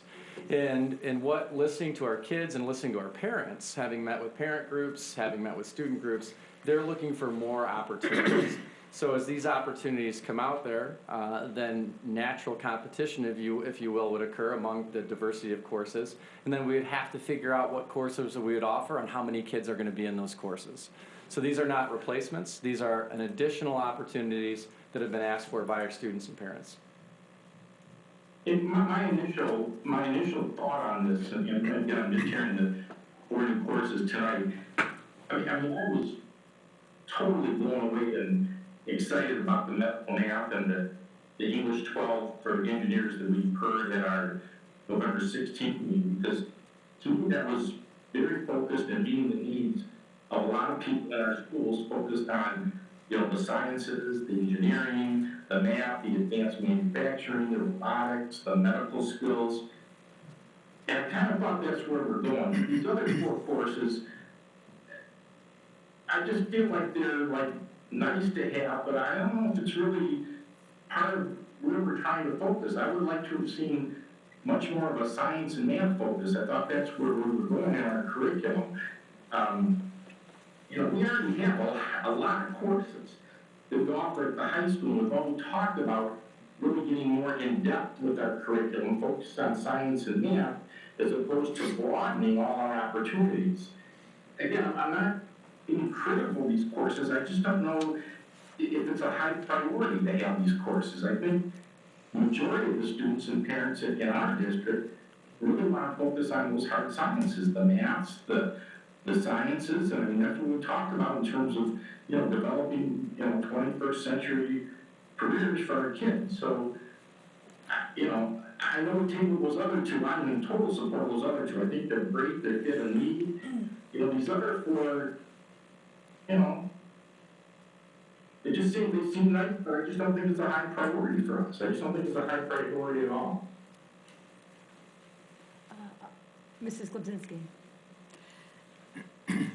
Some of you know I'm passionate about business, and I'm passionate about business, and I'm passionate because statistics are showing that students are going to have 10 to 15 careers over their lifespan. They're not going to be like my husband, who just spent 43 years in his career at General Motors and just retired. So the ability to problem solve, to think, to come up with an idea, to bring it to fruition is huge. Also, we're not going to have Fortune 500 companies. We're going to have entrepreneurs that fill a particular niche that they found. And that can be in science. It could be in a variety of fields. My wheels are already turning because Dan Gilbert and Quicken Loans, they've got Mousetrap, and they have all kinds of resources, young professionals that can mentor. And they're not the only ones. They're incubators in Ann Arbor, they're incubators at Schoolcraft College, they're incubators, downtown, in Detroit. This gives kids an opportunity to see what professionals are doing, and they don't always succeed. So, I'm excited about at least, not just that one, but that's a great thing. So I guess given that premise of that incubator, I support what you're saying, Mrs. Globzinski, but perhaps the business skills are more tailored to science focus as opposed to just computer and English and business skills. It's by taking the business skills that you're talking about, that you're passionate about, but applying it to the sciences and the math, just like we're talking about with medical math or, English literature that's focused on, more of the types of literature and readings that would be interested in prospective engineers. Yes, that's where I'm coming from. If you want to take the incubator concept, that's fine, but let's focus it to the need of our community. If I could make a quick comment, I just in the end of the school year in my computer science class after the AP computer science exam, we always do what I call Operation Create. And so this last year, I had kids creating, it's sort of like this on a small scale. We only do it for 2 weeks, but the kids do have to do an elevator pitch to me. They have to develop a short business plan. They have to develop a target market. I had kids creating with robotics. A sort of machine, I guess, would read words and automatically pop up, and it would be Braille. So think about all the intersectionality of all those disciplines. You have science, you have robotics and engineering, you have computer science because they coded behind that all. You obviously have just science in dealing with visually impaired. Medical, obviously visually impaired. I had a kid create neural networks using artificial intelligence to develop, he developed this program that recognized numbers. So I know that doesn't seem a lot, but when a computer can recognize numbers through artificial intelligence, that's mimicking what a human can do. And so when I saw the kids develop these products, and Dr. Weber came in one of my classes, it blew my mind, these ideas that these kids have.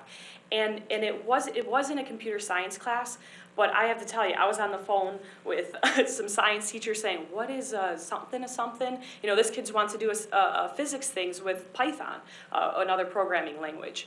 On the phone with some social studies teachers, talking to them about, some of the things that my kids are doing, just to get a little background on that. So as far as like that intersectionality of disciplines, it was incredible.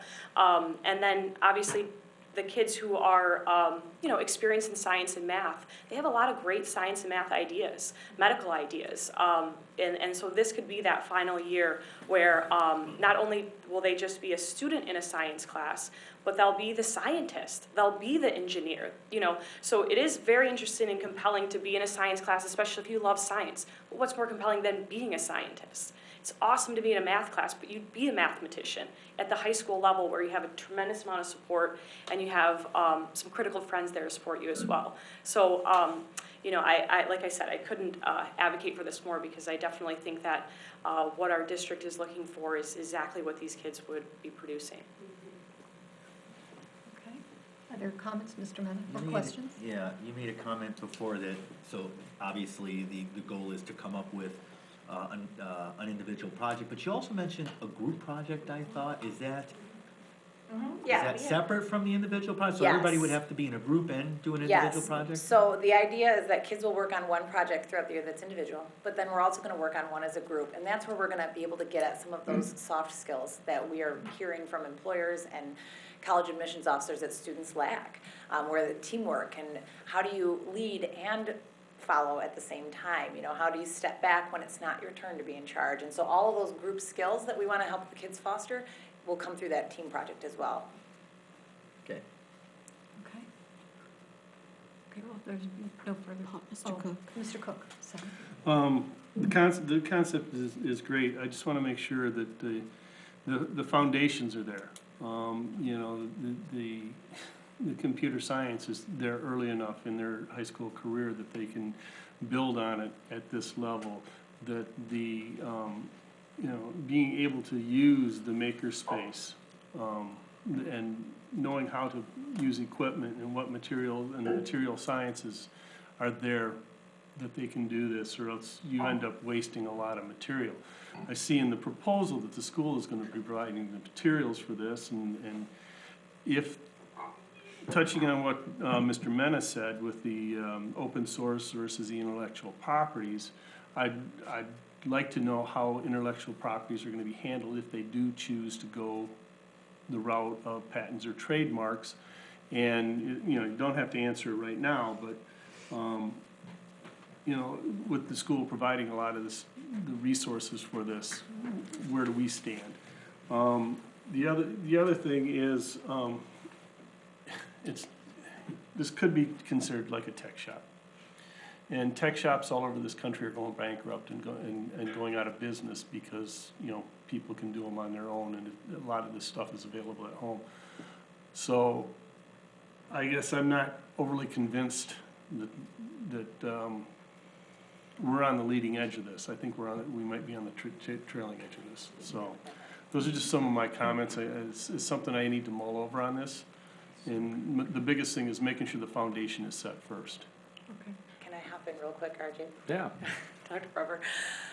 Just on, I wish I'd brought it with us, but just on, it was either Sunday or Monday, there was this article in the New York Times about the lost Einsteins. And it looks at all kinds of data that this researcher has collected about students who don't have access to, like the materials that you said, those things that are at home. What about the students that don't have access to those things at home? It talked about students who don't have access to models in the home. You know, our kids have models of professional parents. Not all of our kids in Novi do.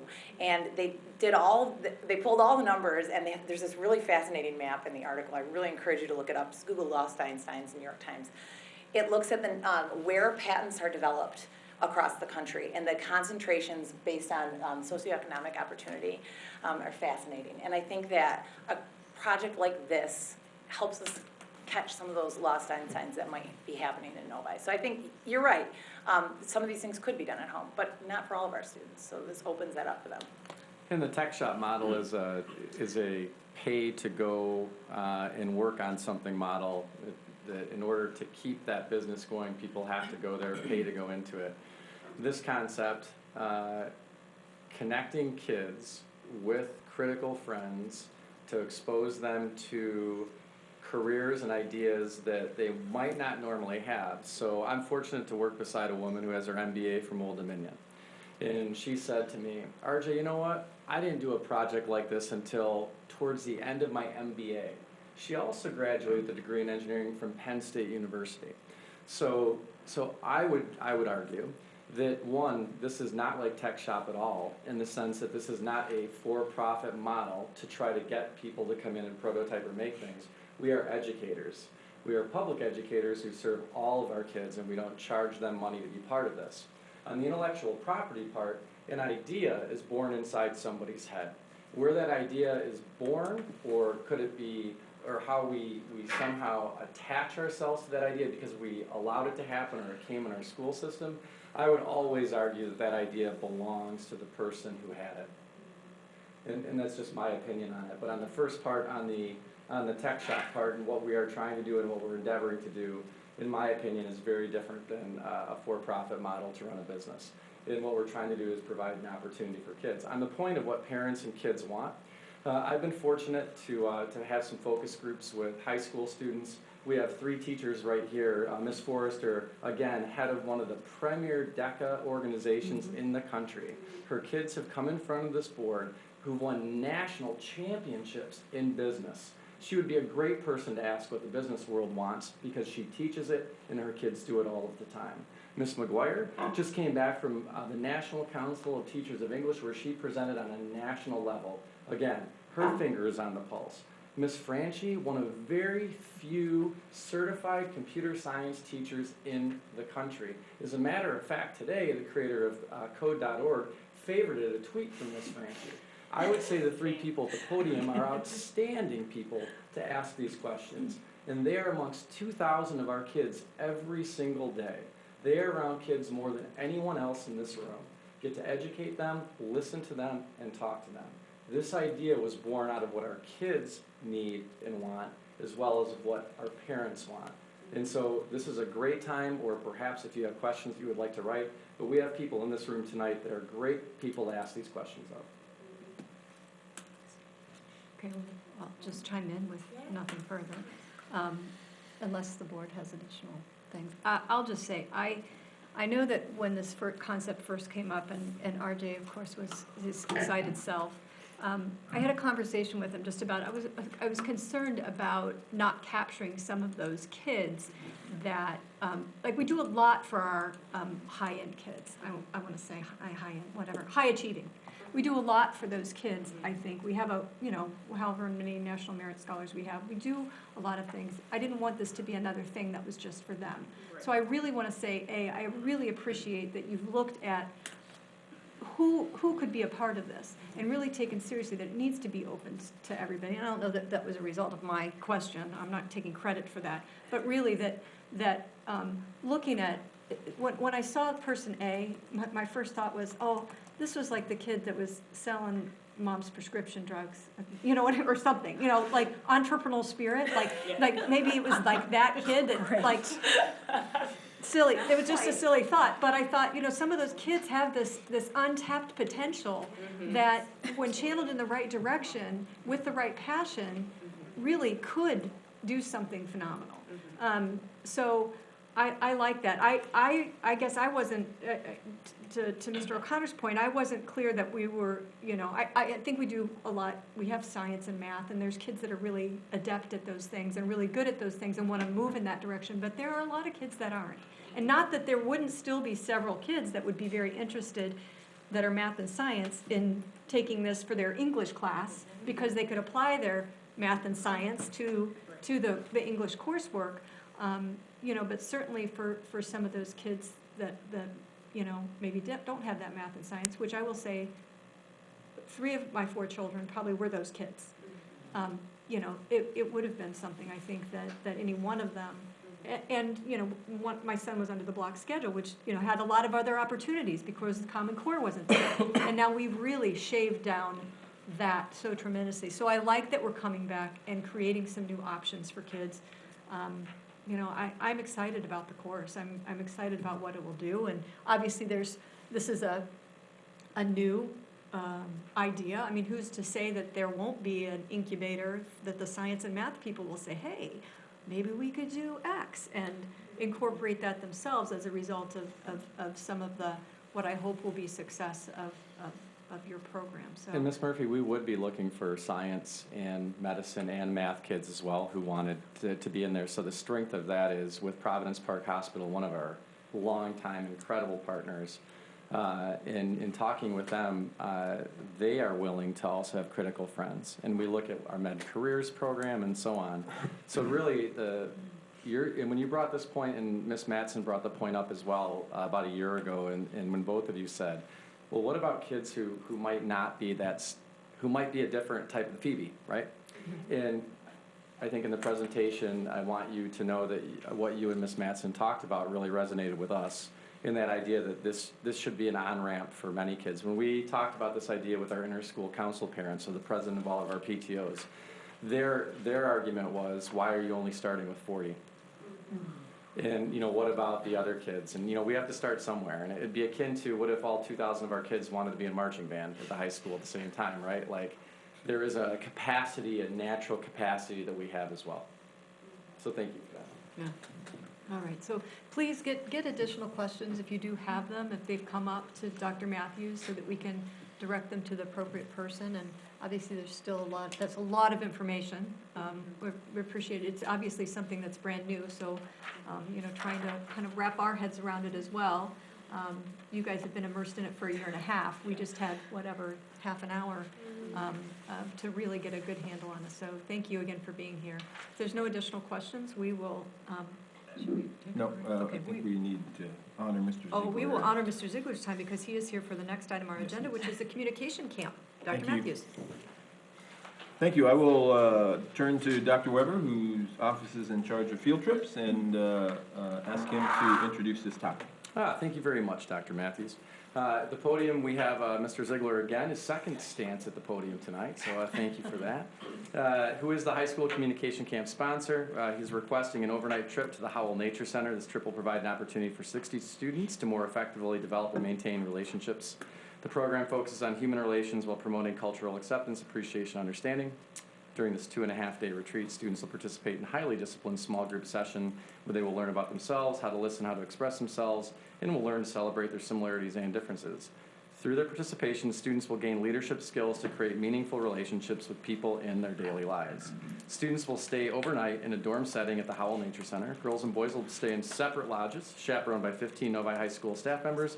This program is modeled after the communication camp that Harrison High School has participated in for the past 10 years. The cost of the trip will be approximately $200 per person, which covers 2 nights of lodging, all food, transportation, and a t-shirt. Students will miss school on Thursday, February 8th and Friday, February 9th, 2018. This camp will enable students to gain leadership skills to create meaningful relationships with people in their daily lives. This comes before the board tonight for information and discussion. We'll come back for action at the regular meeting on December 14th, 2017, and Mr. Ziegler's here to answer any of your questions. Okay. I will open it up to questions from the board. Mr. Mena. More comments. So 2 years ago, this came before us and we voted it down.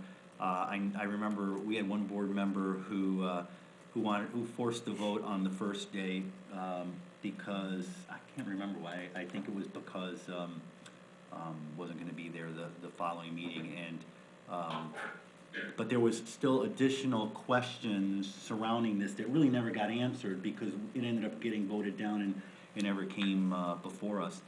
I didn't support it primarily because 15 teachers were going to be out of the classroom for 60 kids. And I want to put that in perspective. It's 15 teachers for 2 days. So that's 5 classes, multiply that by an average of 25 kids. We're talking about 3,750 instructional hours for 60 kids. So the way I look at this is a negative impact of 3,750 teaching hours so that 15 teachers can be out of the classroom for 60 kids. I mean, I have a big concern about that. I haven't, you know, in the past 2 years, I haven't seen anything where we've looked into maybe partnering with other groups to get volunteers that might be able to help here instead of taking teachers out of the classroom. Certainly we have groups like Passon that we could reach out to see if they have some folks. I know they're very interested in this. And I know certainly, Dr. Weber, you have a lot of leads in this area. I would have hoped that by now we could have figured out a way around this particular concern. That's been the biggest concern for me here. And at this point, and I'll listen to see what my other fellow board members have to say, but I'm not inclined to support this until I can get an understanding on how we can get over that concern. So your first concern sounds like... Excuse me. Mm-hmm. How about if you help us understand why it's important? It looks to me like it's staff, so I know that there's some social workers and counselors that were on that list. Yeah. So that was the one piece of it. Can you help us understand the importance of it from Yeah, absolutely. So at a recent board meeting, we had some of our youngsters come and talk about their experience doing professional development at Impact 17 based on the survey that the board has seen. One of the primary things that we talked about that evening, and one of the things that the kids talked about, was that feeling connected to people in our district, especially staff members. One of the things of why we use our own staff for something like communication camp is exactly what our kids told us, the need to feel connected to our staff members. So that would be the answer to that. The other piece I would have, Mr. Mena, is on the threshold of cost, in looking at cost of program or cost of pieces. If that is indeed the lens that we will filter things through, how much a particular program or activity costs per students or teachers, I would love to have more clarity on what the expected return of investment is, and something that we could apply on every program through the district then, whether it's a field trip or whether it's an investment in something and how much it costs us to do that. And if you need me to do that for future things or for your own perspective to help in your own voting, I'm happy to do that. Well, if I can, again, I'm looking at the negative impact here. I'm looking at there's obviously a positive impact for the 60 kids. I'm not denying. So if I could jump in, the positive impact should go beyond those 60 kids eventually. So the idea is that the students we select are students that teachers identify as having really strong leadership potential. And so the idea of the program is that these 60 students get to go and they learn dialogue skills, they learn how to communicate better, they learn how to better perceive of their peers and other people. And then when they come back to school, we try to design follow-up activities that keep them thinking about the new perspectives they've gained. And then eventually, this is designed to create other programs or to filter out into other kids. They come back to their peers with hopefully a new perspective, and that it's a culture changer throughout the school. One of the things that surprised me, I reached out to a couple kids who went in 2013. One of them, Megan Wheat, is now at U of M. You guys may even know her. I think she's presented before this board, perhaps. She's designing a new major at U of M right now and just being fantastically successful. So I reached out to a few people and just asked, what did you get out of this? And one of the surprising things that she mentioned got me thinking about the value of this for one of the, I think for the teachers at the high school, one of the surprising results of the survey that came out last spring, which was about the fact that many students at our high school say they don't feel particularly connected to any teachers in the building. The first thing she said in her reply to me, one of the things I really appreciated about Communication Camp was that I felt it humanized our teachers in some way. Playing board games and eating meals with the people that were teaching me helped me think about them in a way that wasn't just, you're my teacher and I have to listen to, but also that you're a person with likes and dislikes and hobbies outside of the classroom, just like I am. At the end of camp, we wrote letters to people who had an impact on us or taught us something, and I still have all of the letters that people wrote to me. So to me, that was not the angle I would have brought to the board a week ago, but once she emailed that, it got me thinking a ton about the fact that those surveys identified a particular problem that many of our students have with their high school experience, and I think this camp would speak to that issue for our kids quite a bit. And with all due respect, my comment isn't about whether or not this is worthwhile. My concern is that while it may be worthwhile for the 60 kids that go, we still have 3,750 teaching hours with subs.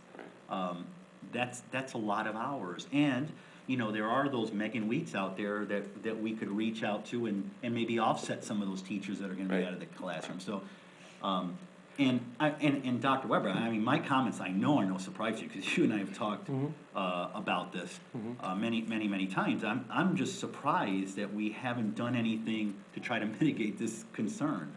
Well, then because we have had these comments, I'm surprised that you're surprised in the sense that the point of part of the mitigation of hours in this idea that our kids know that it's important that they're with their staff, and they told us this in the survey, they told us this at the board meeting, they tell us this in conversation. Knowing that you and I have also both had conversations with community members whose kids have went through these programs, who have vociferously said how much they supported it as well and want us to support it. The reason that you're not seeing a shift or moving away from pulling teachers to be part of this is for that very reason. There are many examples where teachers are out of the classroom for field trips and other pieces that we could go on and on with that. I am not here to sell this, to convince you, quite frankly, of how you should vote on this. You need to vote the way that you feel you need to vote. What I know is that the integrity of the camp, as presented by Mr. Ziegler, an integral part of that is the part of having staff connecting with our kids. And as such, that is something that I didn't feel we needed to make a pivot from, away from that piece of it. Okay, so you make a good point. If the connection is really the issue, then isn't there a way that we can reduce the number of school hours on this? Couldn't we do this during a break? Couldn't we do this on a weekend? Was that something that was looked into? It was not looked into. I mean, Seth Furlow was in charge of this before I took over, but I do know from the first time I went in 2013, a huge part of the philosophy around this is the idea that you're very carefully crafting an experience for the kids. And that part of that experience is that because you're choosing a group of kids where some of them are sort of the kids that get chosen for everything, but a lot of them end up being kids who are not often chosen for things, and they're picked for very specific skills that teachers see they possess. But the point becomes this, and this might not sound like a compelling argument, but I saw the impacts it had on the kids when they went, which is that you're trying to convey to them that we have picked you for something important enough, and we want you in particular, and that it's important enough that we're not going to take your time, we're going to use our time for it because we believe that this adds something for you educationally, and so we're not going to steal your weekend where you may be working a full-time job, and frankly some of the kids couldn't even come the first time around because they had jobs in the evening and basically said, I can't not have my paycheck, it helps with our family. So going to the weekend, you lose a lot of those types of kids, and you also change the nature of it to something extra as opposed to by doing it during the school week, they're missing something, we're missing something that has a cost. That's absolutely a true point, but that cost is worth paying based on what you're getting out of it. It's actually built into the philosophy and design of the camp, which is a weakness when you talk about lost hours of teacher hours, and there's no way around that. I guess it just comes down to whether you believe the cost benefit becomes worth it. Additional questions from the board? Mr. Cook. Mr. Cook? I guess on that note, yeah, I've mulled it over a number of times. I kind of would like to know what it costs to have a teacher out of the classroom for an hour. You know, we sign field trips all the time where we're taking teachers out of the classroom, students out of the classroom. So there's going to be a range. It's not going to be a set number. I understand that. I'm just kind of curious on that.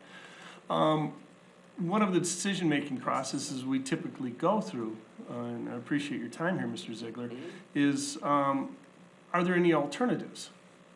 As Mr. Mena mentioned, you know, and you addressed in weekends or breaks or other things, but the communication camp is 60 students. We've got over 2,000 students in the high school. Right. It's a very small population. You're hoping that the leaders that they're leaders and they come back and it spreads organically. Has any alternative been looked at to address more students at the school and you know, try to get this, you know, a little bit bigger, and not necessarily have teachers and students out of the classroom? I guess one extension of it naturally is that the communication camp, as I recall, again it was years ago, but as I recall, it sort of emerged out of the Student Dialogues program. So one extension of it is that the communication camp sets up a situation where you have a core of kids who could come back the next year and be leaders at the following camp. And so eventually, by year 3 or 4, you would have a larger population of the school, a bigger critical population that ranges from seniors down to sophomores, who have this training, this new perspective, and they're leading things. And we definitely want it to happen organically, but I should be clear, the idea is not that it would be only organic, but that we are designing follow-up activities. If it helps to make the cost benefit feel better, I could even probably speak to some concrete activities that we might use within the school day, or later in the second semester, or even something that might be part of the fall experience where these kids reach out explicitly to new incoming students perhaps to speak to a philosophy, and then the outreach becomes broader and wider. In terms of replacing the camp experience completely, I would say that in my experience of it, whatever element you change, you lose something of it. Like, again, to come back to that, the cost of having all those teachers out of the room is that the kids are speaking so openly and honestly with each other. And there have to be, obviously, adults in the room for those conversations. If you replace them with some other organizations, I know there are fantastic organizations out there, I just think our kids would lose that sense of safety of knowing that the people in the room are people that they can trust as educators who are going to value their words, value their perspective, value the sensitivity of things. And it's a hard thing to put a price tag on, even though it comes with a larger price tag. So I think there are explicit things we could build so we don't have to rely on an organic process to go from 60 to hopefully eventually a school-wide perspective, but I think it is a process that would take time to build. Okay, a couple things. Because I remember last time, I think that Farmington actually has a class now. At least they did at one point. I don't know if they still do, but I believe that last time it morphed, I don't want to say morphed, but organically became a course. Yes. Whereas subsequently it impacted more students. I think the other thing, and several of you have kind of touched on it tonight, including our incubator teachers, that the social emotional piece and soft skills, and I'm reading more and more about this, replacing this or this, and how detrimental that is to our kids, to their psyche, to everything else. So I really, got to be honest, I like the idea of them getting off. I mean, I appreciate my fellow board members concerned about the cost, you know, to having that many teachers out of the classroom, but I also can appreciate that it really does need to be staff, that the kids see then as a follow-up, that they know that care, because that's the kind of the don't want to say the crux of it, but part of what you're attempting to address through it, if I'm not mistaken from the dialogue tonight, is that connectedness that students feel that they don't have. And I think, I'll bring up the block schedule again, because I was a part of that back in those days, I know some of you were, that there was more time with teachers, so there was more ability to connect. And since we've moved to the 6-period day and students communicate more via phone since 2010, I think over 50% of all students have, all teenagers, I think in 2010, 50% had cell phones, which has been the decline in a lot of the soft skills, mental health, like just a lot of things are connected with that. So how do we combat that? And if there are other ways that we need to be doing that, that's great. I think this is one way that maybe is kind of tried and true. Is the cost something that we can tolerate and that we can put up with is the question. So I appreciate the concern. I tend to support this kind of stuff just because of my own background, and I know the value of that. I know that the kids that came back and talked the last time as well. Yeah. Boy, I mean, I knew some of them personally, and I will tell you that one girl that went, the difference between her going and over that next year was tremendous and heartwarming. I mean, seriously, she will trace things back to those moments when she connected with kids that she never would have had contact with at school and with teachers, and really kind of came to a whole. She just went from being somebody that's probably a little under the radar to really being more of a leader.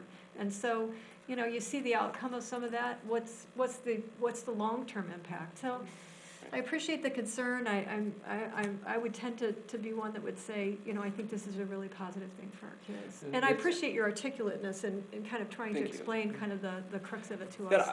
And I would venture a little farther to say, I think if we could get this rolling year over year, we'd be open to exploring other avenues of how do we control for cost, how do we make sure that it's having a benefit that expands beyond 60 students. That's a concern that even teachers brought up. I think the best way to do that is that if this could exist year over year and evolve as it goes, that when we revisit this next year, maybe in the in-between time we talk after we come back from camp of, okay, what concrete things could we do to cut costs next year and also to make sure that this is expanding beyond that group of 60 kids. I think it's had the disadvantage of, it was very successful in 2013. The dialogues class ran the very year after that. I think for 2 years. For 2 years, and that was successful, but then as those things kind of became inconsistent, I guess what I'm saying is I'd be curious to see what this all looks like now had we been consistent from 2013 to present, that I bet this program would look different. I'm certain that there are places and areas to improve. I know that Seth hesitated to tinker too much with the structure, as would I, simply because he was new at it in 2013. I'm new at it now, at least in terms of being in charge.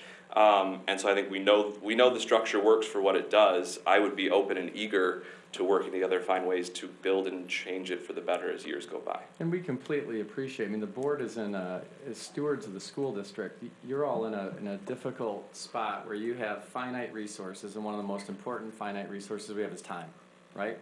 Time.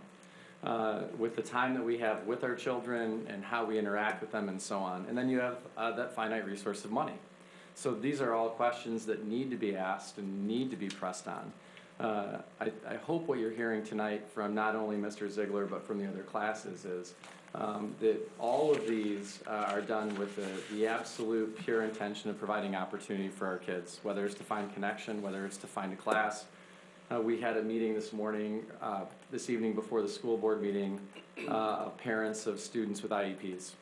And I think they would say that the two courses that Ms. Minkiewicz talked about tonight were very important for their sons or daughters if they indeed were students with autism.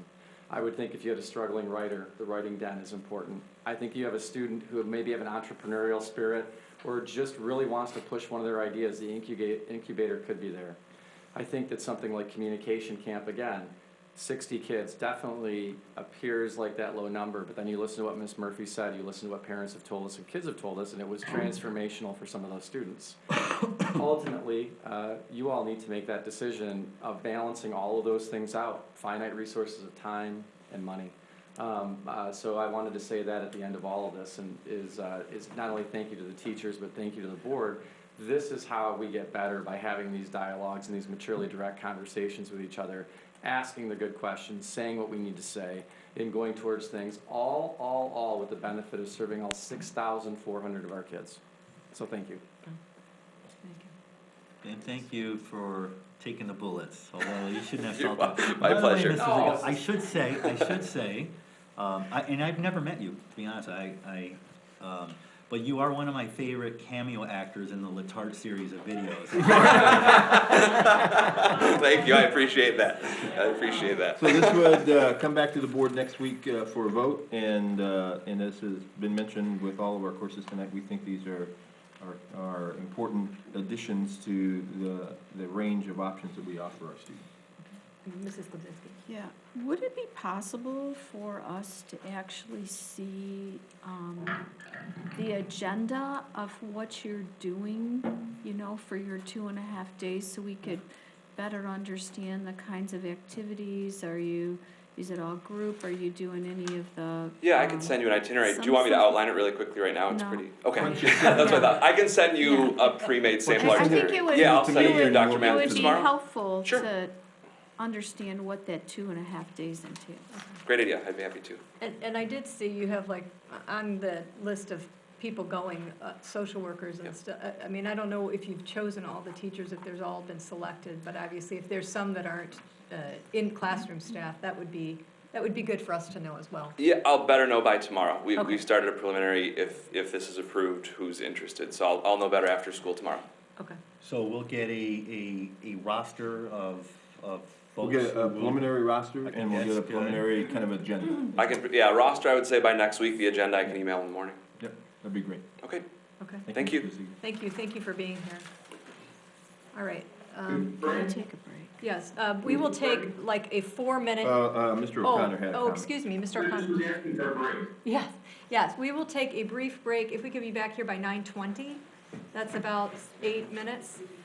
Oh, or 10? 7. I'm looking at a different clock, so 7 minutes.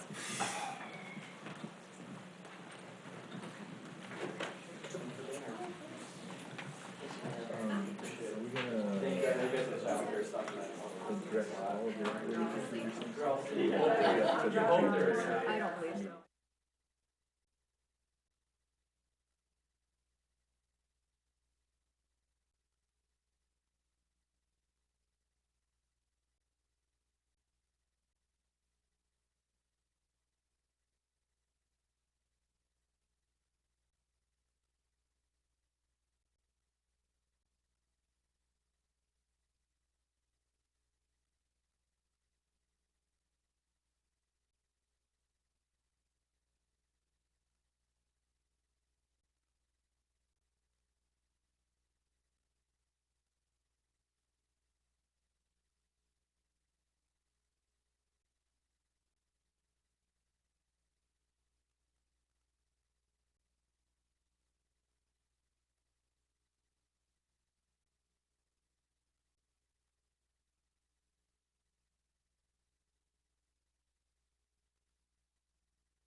There we are. And we are back from our break at the December 7th meeting of the Board of Education. And the next item on our agenda this evening is the Novi Board Operating Procedures. And I guess I can probably speak to this. The Government and Policy Committee has been reviewing and looking at our board operating procedures using some feedback from the board. I'll just kind of give a brief little history. Earlier in the year, Ann and I attended a MASB class about the board operating procedures and kind of noted that there is an importance of clear documentation and consensus on how we work as a board, that would be really helpful. So we embarked on a mission to review and define our own procedures. We've had several documents in the past years, but nothing real concise and cohesive that kind of addressed all the facets of our work. So early in the process, we started by reviewing board operating procedures from several other districts that had them posted on their websites. What we found was many of them had adopted the same manual that was put together by the Berkeley School District Board of Education and had adopted it to fit the needs of their district. So rather than reinvent the wheel, the Board Governance and Policy Committee began to review and revise that document to fit the needs of this board. It was done by soliciting feedback from the board and when appropriate, the administration. We had discussion at our meetings about that feedback and put together a document, and that's at several meetings with Mr. Bennett and Mrs. Glebzinski. And what you have before you tonight is a draft of the document that came out of that committee.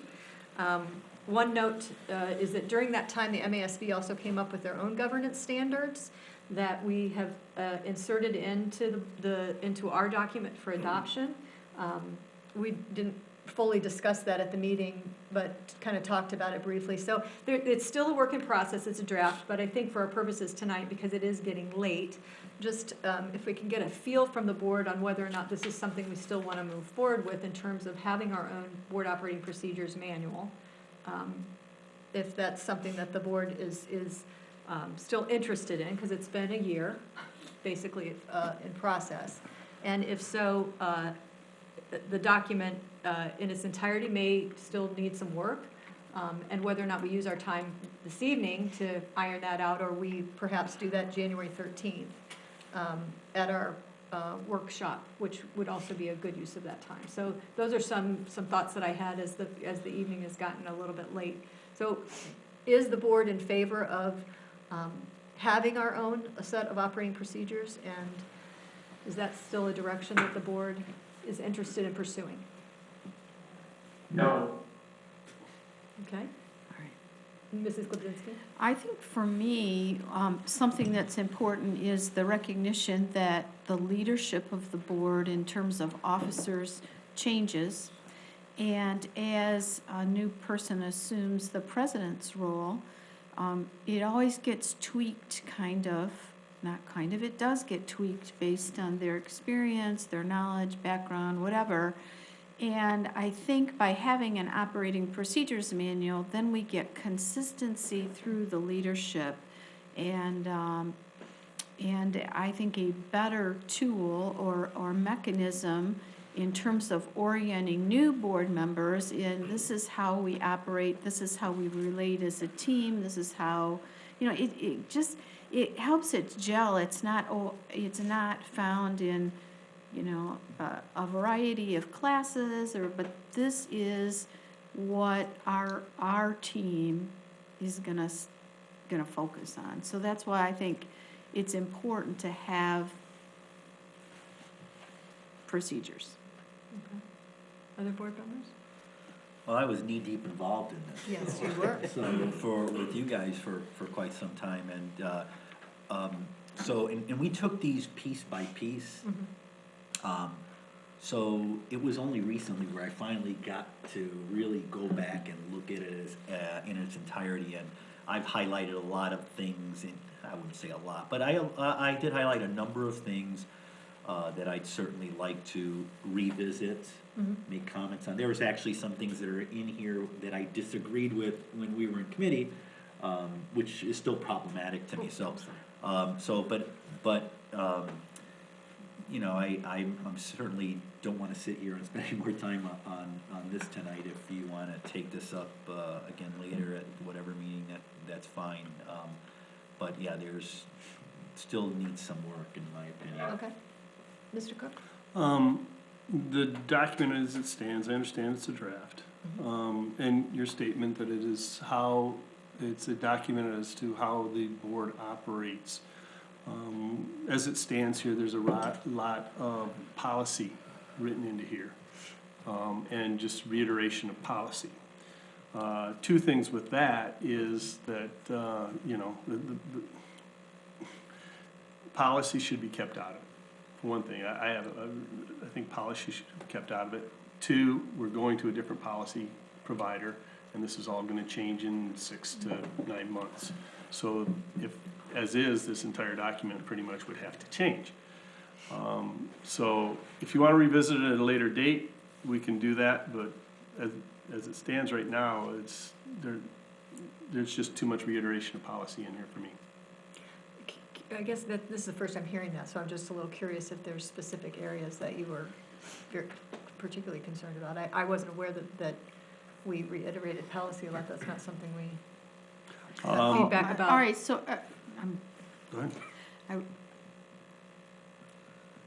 I was gonna say, so like the consent agenda and those kind of items that are spelled out in our policy. They are spelled out in policy. It's true, you know, that they are spelled out in policy, but it is reiterated. So I can understand some of that redundancy.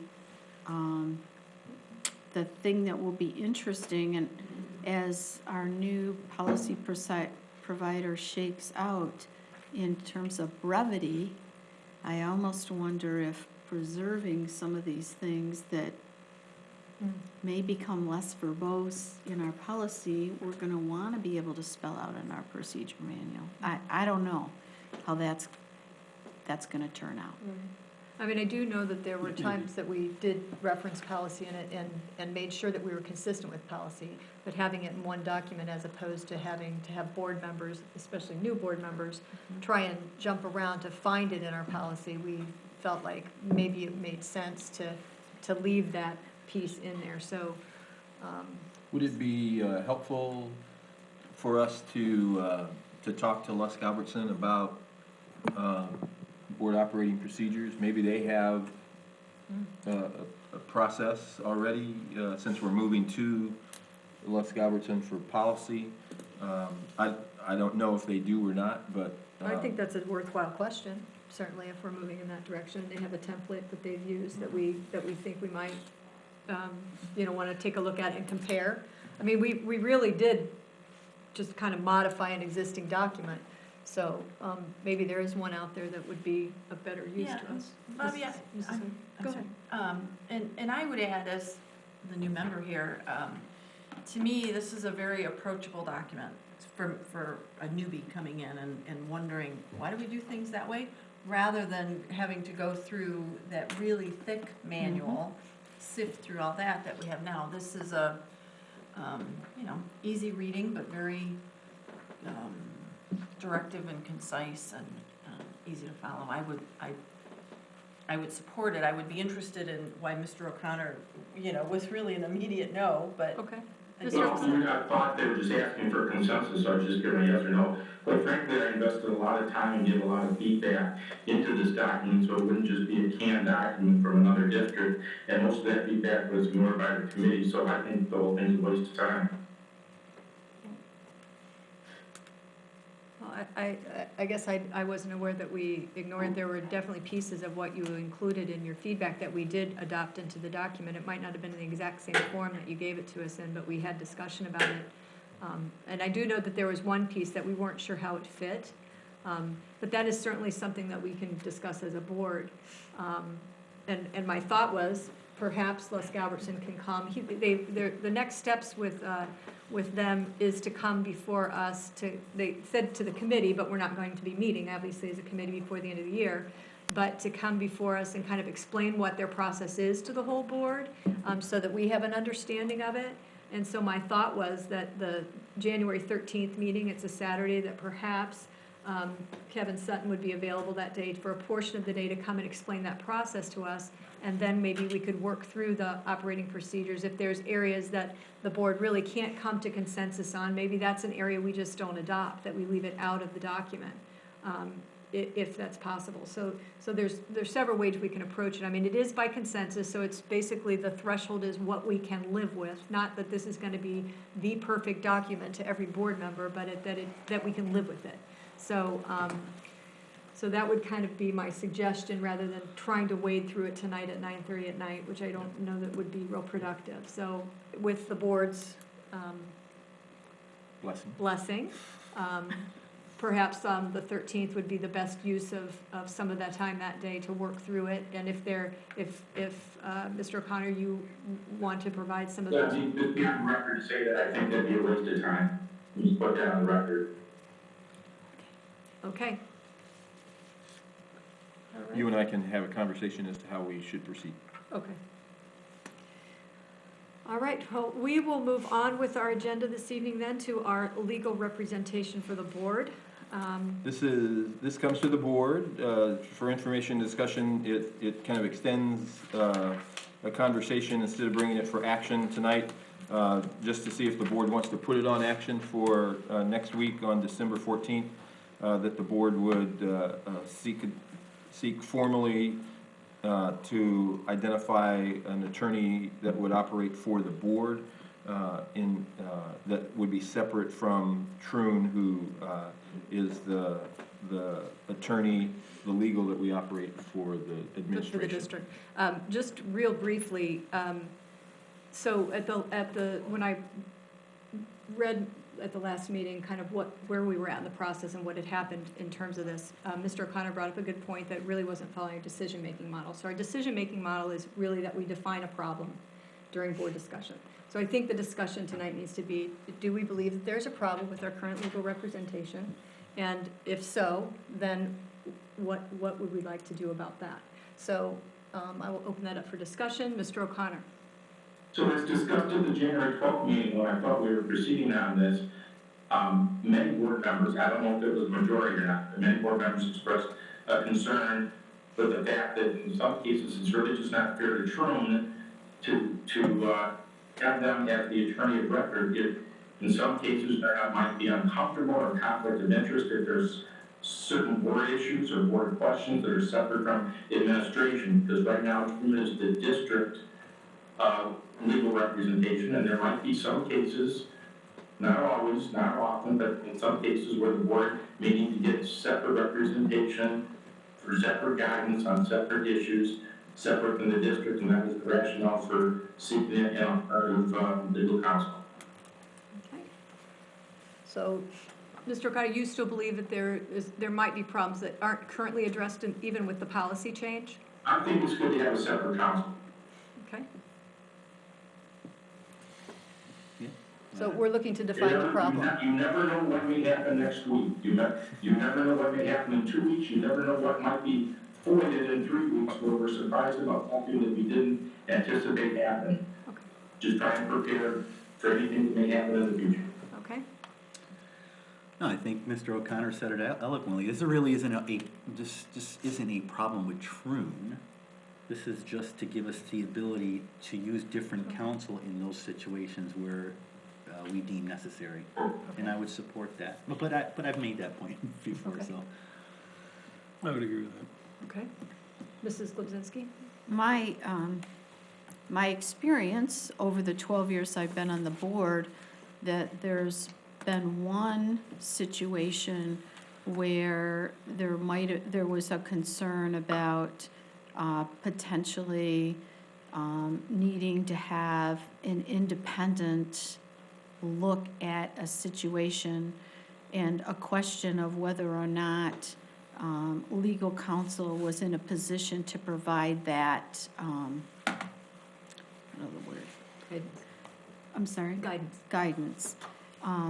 But we've changed our policy so that we could have more than one legal counsel by making that plural in the policy. I don't want to spend district money on a retainer to name another law firm when I don't see a current problem where the board needs independent representation. And what I've heard from the administration is the working relationship that they have with Troon to represent the district, they're confident and comfortable with.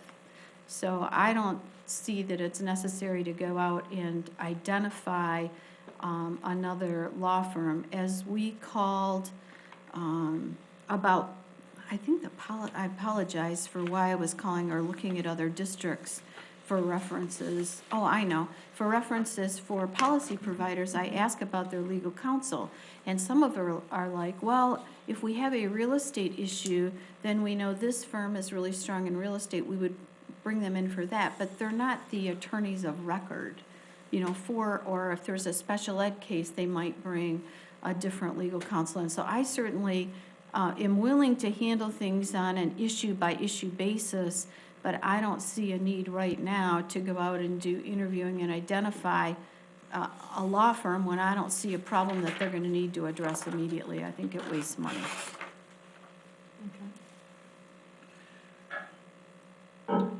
I was gonna say, I don't know enough about the compelling reason to do this, and I was one of the board members who didn't respond to Bobby, to Mrs. Murphy, when she originally asked. And because I'm not a supporter of change for change's sake or bringing on additional resources if there's not a defined reason to do it. And so I don't have a strong opinion. I would say if we have, and I don't know how long Troon has been our district legal. For 7 or 6+ years since I came to the district. And, you know, if we have been fine working that way, I don't see why we couldn't bring in specialized legal counsel if it came to that point at any point. I don't see the reason to have two attorney offices, I guess, on retainer. I just don't see it. Okay. So, well, I will say that, you know, I have said that I misread the board at that first meeting. I went back and watched, I've talked to a couple board members about it. I guess with the change to our policy, which allows us, if that situation comes up, to seek alternative counsel, I don't know that there's a compelling reason or a driving force behind this. I guess I was trying to frame it in terms of our decision-making process, and I don't see that we currently have a problem. Should we have a problem, we have the ability to seek someone else. And certainly there are some known entities out there that specialize in different areas, to Mrs. Klubzinski's point, that we're aware of, that if an issue came up, we can do that. I have had some contact as board president with a different counselor from Troon than works with the board, and I've felt really good about his responsiveness and all of that. So maybe I'm coming from it from that perspective too, that I feel very comfortable with the current council and the direction that we're headed with them. Mr. Cook. You know, a lot of people are stating that we can do this if a problem arises. How are we going to know when a problem arises until it's too late? Well, what if you selected a law firm and you ended up with a real estate problem and that's not really their forte? Then what good has it been for you to have held somebody on a retainer when you think there's somebody else that's better equipped for the situation that you're in? I don't know how you could be too late facing a problem. Could you elaborate on that for me? I do believe at one time there was a contract negotiation that the board entered into, and that was shared with administration before the board had seen it, because of the relationship with Troon and the administration.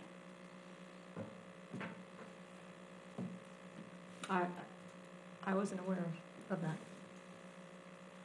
So that's. Is that a situation where we can communicate with our legal counsel about I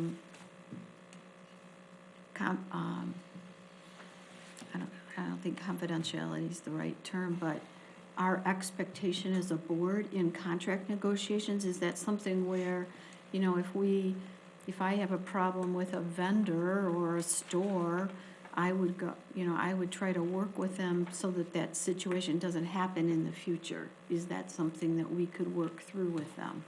I don't know, it's a quite good question for Troon, if we maintain only Troon.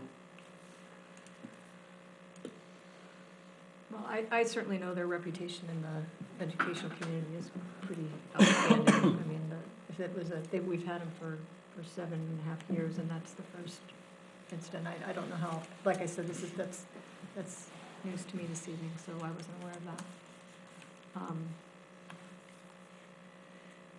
Well, so. Mr. O'Connor. Mr. O'Connor, thank you. I just think some of the approaches that you're talking about seem to be very reactive as opposed to proactive. If an issue comes up and we need to react quickly, and we don't have an attorney in place, how do we as a board decide on who that attorney is and what that legal representation would be? That could take us a month, 2 months, 3 months, and we might not have that luxury to react to a situation and wait that long. Where if we have an attorney in place and ready to roll, then we're proactively ready for any situation that comes about. If we hire a general practitioner that doesn't necessarily have a specialty in real estate, we can ask that attorney to be hired to give us a referral on an attorney that has a specialty in real estate, using your example. I'm just trying to be proactive as opposed to reactive. If a situation comes up and we've got to move within 2 weeks, none of us are always going to agree on what attorney to hire right away, and we'll be damned and we'll just pick somebody that we don't know anything about. Well, forgive me, but I think we do kind of have our own, I want to say our own attorney within Troon, but. Well, it's the district's attorney. I'm talking about if the board needs an attorney, that's the whole point. If we need separate representation. If the board needs a separate attorney. For whatever the situation may be. Well, it looks to me like we have kind of a split, that we have 3 people that are saying that we feel comfortable with the place that we're at. We have 3 that don't, so we're at a standstill. Do you want to have this on the agenda for a vote next week, one way or the other? We might as well just put it to bed. That's fine. Yeah. Yeah. Okay, so now we get to the exciting part of the evening. The Oakland County School Boards Association proposed bylaw changes. So as I talked about on the November 16th meeting, this is very ceremonial. If we want to approve these bylaws, we can. If we don't want to, that's okay, but they'll probably be approved anyhow. Just in terms of background for board members that may not know, the Oakland County School Boards Association is a 9-member board that's represented by 1 school board member from each of 9 of the 28 districts in Oakland County. So that each board member has a 3-year term. So 9 different districts are represented on the board. A district, Bloomfield Hills, for example, cannot have 2 members out of the 9. Each district can only have 1 representative on the Oakland County School Boards Association. The board went through proposed bylaws over the last 5 months because we've been driven to change our status to a 501c4, which allows us to do not only educational activities, but also activities with advocacy as well. So that's been the driving force behind the bylaw changes. Please review them if you have a chance. There's nothing, I would let you know if there was anything surprising. There isn't. It's very straightforward. If there's anything that's different in the bylaws, there's a little beefed up section in terms of how we go about our legislative committee, which is our own committee underneath the OCS committee board. There's a separate legislative committee that meets once a month on the 2nd Wednesday of every month. So we talk a little bit about that, about what the makeup of that committee is and how you select the chair, et cetera, et cetera. But there are no surprises in these bylaws. Again, this is very similar to the process where we go about approving the Oakland ISD annual budget every year. We are one of 28 school districts. Whether we are collected yes or no, we usually are in the minority in terms of how the other school districts in Oakland County decide on issues. All right, so is there discussion on this item? Mrs. Sklodzinski. My impression, Mr. O'Connor, is that this would be appropriate to support for our board to support. I'm sorry, say again? My impression is your recommendation would be for our board to support it. You're the one that's closest and most involved with Oakland County School Board, and it sounds to me like you're comfortable with what's in them. Yes, I've just read what was presented to us. in a lot of the bylaw changes, and yes, I am comfortable with that. Okay. My recommendation would be to support it if you want to, yes. All right. Other board members have any questions for Mr. O'Connor or in general? This would come back to the board for a vote next week. All right. All right, And then just so everyone knows, the formal approval of the bylaws would come in first second week in January. All right. All right. Thank you, Mr. O'Connor. All right, next we have our next opportunity for comments from the audience. This is the next opportunity for anyone from the audience that would like to comment on anything in our jurisdiction. We really don't have anyone in the audience left this evening. It is a little bit late this evening, so we will move on to the superintendent's report. Dr. Matthews. Thank you, Ms. Murphy. Today, the Novi Rotary held their 42nd annual Senior Citizens Lunch at Novi Middle School. As always, it was a wonderful event. I would like to thank Ms. Maggie Sharon and her Novi Middle School Student Council students for helping the senior citizens into the auditorium, preparing the cafeteria for lunch, and serving the meals. I would also like to thank our fine arts staff, Ms. Grabinski, our choir teacher, and Ms. Hickey, our orchestra teacher, for preparing our students to sing and play for the senior citizens. And I would also like to thank Yval Gazzarato from Chartwell's, our food service director, for providing the meal for this event. Today, Ms. Franchi, our AP Computer Science teacher, and her Girls Who Code Club sponsored a hackathon for the Hour of Code. This was the second event they held this week. The Hour of Code is a national event focusing on encouraging students to participate in computer science. And today, there were almost 40 students participating in this after-school event. As you're aware, winter is coming. With winter comes snow, cold, and ice, and we will continue to use the same system that we have used in the past to update parents and students on school closures. The school messenger message will go out to all families when a decision is made, and we will also post information on Twitter, Facebook, and our district website. Hopefully, we will not have to have any snow days this year, although I have been encouraged to call them frequently by our students. It is also important to realize that snowy roads will make traffic slower at times, and we will try and keep everyone updated if buses are going to be slower, either picking up or dropping off students after school. And that's my report for this evening. Thank you. All right, next are our administrative reports. I know it is late. Do you have anything that you would like to share with us, Ms. Minnick? Thank you. Good evening. Yes. Tonight, just a few things to bring to your attention going on in the business office. We have a handful of initiatives that we've embarked upon. The first is that we are continuing to build out our newish financial accounting software. We're building out a module such that we will automate the recording of employer health care costs and related benefit costs. That process will be automated. Currently, it's a manual process, so that should result in better use of staff time and accuracy and real-time data. Another initiative that we've embarked upon is a comprehensive review of our business office procedures. And the purpose is to be sure that the district and its staff are safeguarding the district resources. We're looking at things such as our procedures around cash handling, around sales tax payments and reimbursements, anything having to do with just the protection of the district resources, and also to deter, prevent, and identify any mishandling of resources, but also to prevent against any misperceptions of mishandling. And third, we're reviewing our chart of accounts in our accounting system. We want to be sure that we are accurately using all of the Michigan Department of Education mandated account codes to record our expenditure transactions. This will result in more informative and more useful data, specific data, should we ever need to use our expenditure data to base decisions upon. So I'm excited about those types of things that we have going on in our business office. Coincidentally, they are happening alongside our timeline for healthcare open enrollment for our employees, and that's being managed by our Director of Benefits, Shannon McDonald. And I just want to give a shout out to her because she is also managing the build out of the new module within our accounting software package. So lots going on in the business office currently. Thank you. Thank you. Mr. Kinzer.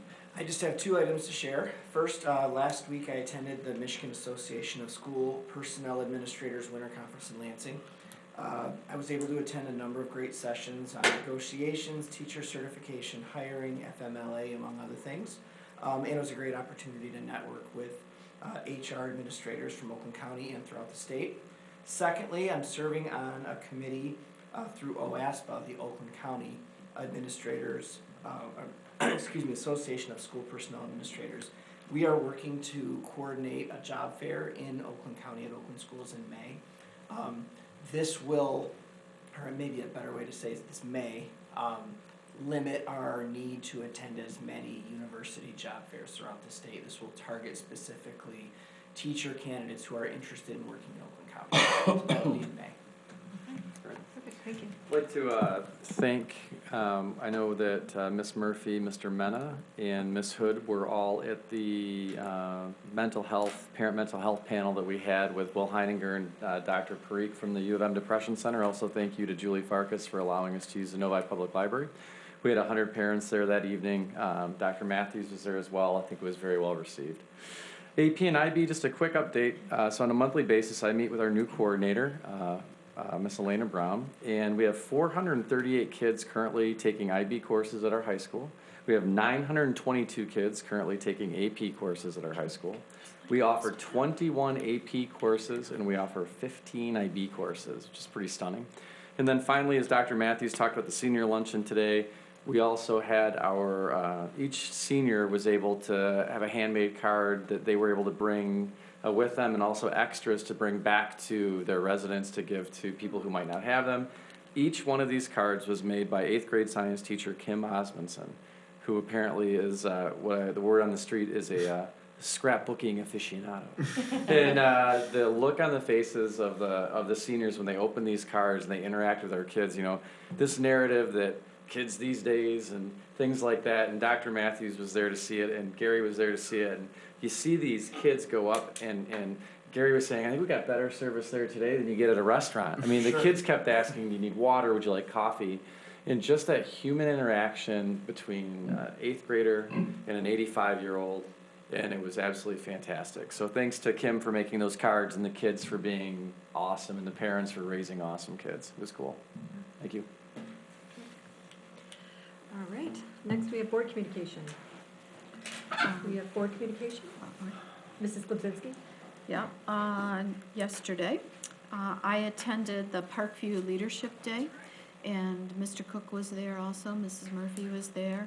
I saw a number of administrators, and I just want to say hats off to the staff there for the obvious hours of preparation that they put in for that event. To pull that off so early in the school year and be so polished was awesome. But I made a couple comments about I wish my adult children who are awesome had some of the same hospitality mentality that these second graders and children do, offering drinks, snacks, where do I need to go, do I have any questions, can I answer anything for you. It's just, they're so well spoken. It's awesome. And I just shout out to NEF for continuing to support Leader in Me in our schools, because it's giving students a positive voice in such a great way, knowing each of them can lead. And the Parkview chose animals as their, you can probably chime in and explain this better than me, Mr. Cook, as a cause. And so we watched wagons of donated items that are going to the Oakland County Animal Shelter. Yeah. The kids chose to piggyback off a earlier fundraiser for the hurricane, going to the Red Cross, which they raised almost $1,000 for that in their home. And then they piggybacked off that to help. They discovered that 31 animals had been displaced by those hurricanes and into Michigan and into the Oakland County Animal Shelter. So they donated food and kitty litter and toys and stuff for the animals, and it was I think I counted eight wagon loads that they ran out of wagons and were using AV carts. Yes. just really awesome, and thank you to the families for supporting their students too.